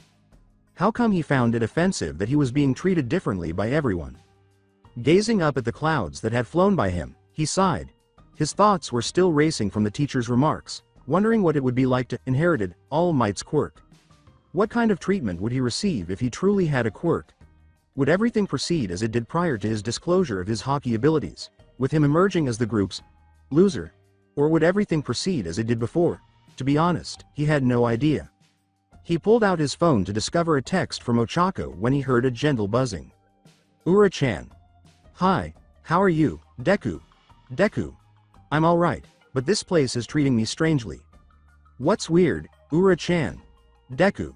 It's just that people are treating me differently and believe I have a quirk as a result of yesterday. I'm not sure how to react. Ura-chan. Well, you shouldn't worry about what they think, I don't think. Recall the teachings of Sensei. Be the beast that you can be, regardless of what others think. Best that you can be, Ura-chan. Because they will discover who you really are one day. The Deku with limitless abilities. His childhood friend's words of encouragement brought a smile to his lips, and he felt his spirits lift just from them. That she was a friend like her and that she knew exactly what to say to cheer him up made him very happy. Ura-chan. Without you, school is so boring. It would be great if we attended the same school, but we still have 10 months until UA and you ought to be inside. Deku. Of course, we kept our word, Ura-chan. Ura-chan. Well, incidentally, in a few weeks, your grandfather will be visiting, and he invited me to join him. My parents gave their okay and allowed me to leave so I could look for housing when I arrived in the United States. Isn't that fantastic? Deku. Definitely. Looking forward to it. The message was left by her as he closed his phone. He was relieved that his best friends had encouraged him to lighten the mood and that he could talk to her about anything. This caused him to pause and consider All Might and One for All in the secret he would undoubtedly have to keep from everyone, especially her, and for some reason. That didn't sit well with him. Aw man. I didn't think about that. Shit, he exclaimed, wondering what action to take as he glanced up at the clouds once more. Next Saturday. Municipal Beach in Dagoba. Formerly, Dagoba Municipal Beach was the pride of the small community, a gorgeous and verdant beach. However, the coastline's currents quickly turned it into a sizable junkyard where illegal dumping started to happen on a regular basis. While he was waiting for the man in the parking lot, All Might had texted him this address. However, while he waited, he continued to think about the secret he would have to hide from his closest friend and realized he needed to discuss it with All Might. Ah, there you are, young Midoriya, glad to see you early. He turned to see his idol, looking slender in his too big coat, waving. Nodding, he turned to face the trash and said, well, you told me to be here by 5 a.m. So, I decided to get here a little early. I'm guessing my training has something to do with the garbage here? Correct. The reason I brought you here was so that we can begin training your body to withstand the power of One for All. He asked, holding up a finger. Train my body, withstand. What do you mean by that? All Might answered. You see, One for All is unlike any quirk known to mankind. It is a culmination and crystallization of 8 other people that have used and added onto this power for generations. A normal body that suddenly inherited this kind of power won't be able to handle the strain. He saw a vision in his mind, a silhouette of Izuku's body being torn apart. An untrained body would be ripped apart and your limbs would more than likely explode off your body. My limbs would what? He swallowed and said to the boy, One for All is a powerful quirk. If you're not ready, it can kill you. However, the man recollected the event from 2 days prior. The boy nodded and he said, you told me that you spent 10 years training your body, correct? Can you do me a favor and take off your shirt? You know that's not something a grown adult should say to a minor, right? Laughing, All Might coughed up blood. He wiped the blood from his lips and gave the boy a serious look, saying, I guess you're right. He nodded as he took off his tracksuit shirt and exposed his upper body, which was still covered in a skin-tight t-shirt, and flaunted the years of training he had put in to become Haki. But seriously, I need to see if your body is already suitable to handle One for All. Not bad, he said, surveying the body before raising an arm. Izuku gasped a little in shock, but he continued, a lot sturdier than I thought it would be. Well, this will make it a lot easier for you to inherit my quirk. You may even be able to receive it right away. Really, just like that? When I inherited One for All, my body was a lot sturdier that it made it easier for me to use it. When I first met you, I assumed you were one of those fanboys that didn't do a lot of exercises and would have a weak, lanky body. No offense. None taken, he dismissed it with a wave. Anyway, seeing that you have a much sturdier body, you should be able to take One for All now. Not what I had planned, but never look a gift horse in the mouth. We can still use this space for training, but at least now you'll have a better grasp on it. So, he firmed up. Let's skip right to the award ceremony then. He reached for a hair as Izuku raised his hand. He looked at the boy and stopped, saying, wait a minute. There's something that's been bugging me. You said you could give me your quirk, but you never really explained how that works or what will happen to you. You said that 7 other people have had this power, but if that's the case, then where are they now and what happened to them? What will happen to you when you give me your power? What are you hiding? he asked as All Might began to stiffen up. To be honest, he didn't think the boy would inquire about the one-for-all transfer process or what it would entail for him, and he was afraid to reveal its beginnings because he didn't want the boy to know about him, at least not just yet. He could tell, though, that the boy would not give up easily as reporters tried to learn more about his abilities. It wouldn't help the kid to hide things from him, and he seemed too determined to just let it go. Telling him what would happen after was the least he could do. He let out a sigh and reverted to his stocky shape. Well, for one thing, the previous users are all dead, and it had nothing to do with the transfer, I can assure you. But the normal process of transferring this quirk is that the previous user will begin to lose one for all. Which means when I give this to you, I will begin to lose my power, and I will no longer be able to be a hero. Izuku gasped at this and stared at the human being. He was shocked by what he had just heard. Giving him his powers, All Might would essentially put a stop to his career. He would be directly accountable for the greatest hero this world has ever known coming to an end. He would be the one to put an end to the All Might era. Why, you've got to be kidding me. You're going to lose your powers if you give me your quirk. Why the hell would you try to keep this from me? How the hell could you expect me to be okay with this? I can't accept your power knowing that. All Might sighed and looked at the youngster. Young man, I was going to lose my powers eventually when I found my successor. Whether it was you or someone else, the transfer of one for all would happen. There's no getting around that. And I can't keep doing this forever, I'm on borrowed time as it is. Point is that one way or another I will no longer be the symbol of peace. Which is why I need you to take this power and become the next one. Izuku shook his head, finding this hard to believe. The man held up his fingers and counted, sighed, how long until you lose your powers? If I'm careful and not overexert myself, I could last maybe a year, 2 if I'm lucky. But when I give this to you, my powers will begin to dip daily. Knowing that you have a stronger body means that it will start to drop soon. But at least this way you'll be able to master it more before you get into UA, that is the school you're applying for, right? Despite this, he nodded. Well, UA is not the easiest school to get into, and you'll be going up against those that have had years of practice with their quirks. Your abilities may give you an edge, but when it comes to one for all, you'll need all the advantage you can get. Izuku looked at his fist in disbelief. However, I am aware that you will lose your abilities. I cannot be accountable for your demise. I cannot. The superhero turned to face the young man and then put his hand on his shoulder. Young Midoriya, do not feel bad about this. One or another, this was always going to happen. At least I know that I'll be giving my quirk to a truly worthy successor. You've already shown me your heroic heart, and your utter determination. I know you'll be able to do this. Izuku listened as he cocked his head toward the sea. The sun was peeking over the edges of the large piles of garbage, obstructing the rising light. He took in everything that had been said, looked down at his hand, and squeezed it firmly. All Might, he turned to face the man. I'm sorry, but I don't want to be the reason you can't be a hero anymore. To do that would not be very heroic of me. I will take your power, but can we at least hold it off for a bit?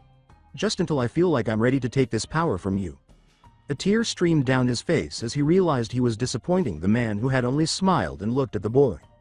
Okay, I can see that this was a lot for you to process, and I apologize. I shouldn't have been so hasty giving you my powers. So, we'll make a deal. We'll hold off giving you one for all, but only for 6 months. I at least want you to have a firmer grasp of it before the UA entrance exam. He removed the tear from his face and raised his hand. Make it 7, he said, chuckling a little. The man coughed and they both shook hands, saying, deal.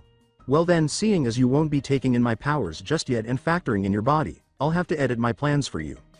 The man grinned, bulked up, and took out a sheet of paper, asking, plans? He read the American Dream Plan and slapped the paper, saying, this, my aim to pass. American Dream Plan. Whoa, you really planned everything, even when I sleep. I'm not going to lie to you, boy. This plan is not for the faint of heart. It will be grueling and... Staring at the boy, All Might blinked and said, this doesn't seem too hard. Yeah, I think this can work. Izuku shook his head, grinning. Huh?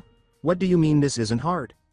Sorry, I didn't mean to insult your work, but this kind of stuff I did when I was a kid. My grandfather used to put me through all kinds of training in order to get me to awaken my Haki. Back when I was 5, he once threw me down a bottomless ravine and ordered me to climb back up. A tiny Izuku was seen falling down the ravine and screaming. And then there was that time he threw me into the forest for a whole night to see if I could survive. Anger-filled eyes peered out of the shadows as a small Izuku was flung into the forest, screaming. And that one time he tied balloons around me and sent me into the sky until I thought of a way to get back down. Izuku the child was seen screaming once more, floating up into the air with multiple balloons tied around his waist. But honestly, it wasn't that bad. It definitely helped me get stronger and allowed me to think of new and inventive ways to survive. Honestly, the stuff you wanted me to do seems like a walk in the park compared to that. He was beaming with laughter. All Might simply watched in disbelief, gazing at the boy as if he had grown a second head.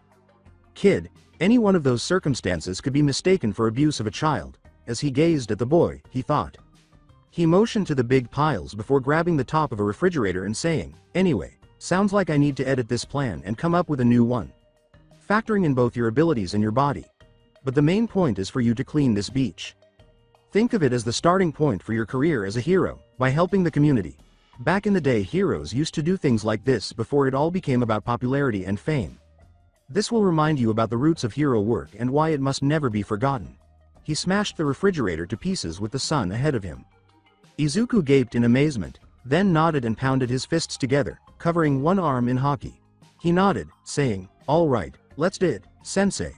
And they started training in anticipation of the day when Izuku would inherit One for All and embark on his journey to become the next symbol of peace.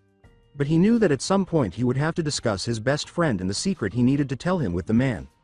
All he could do was hope he would get it.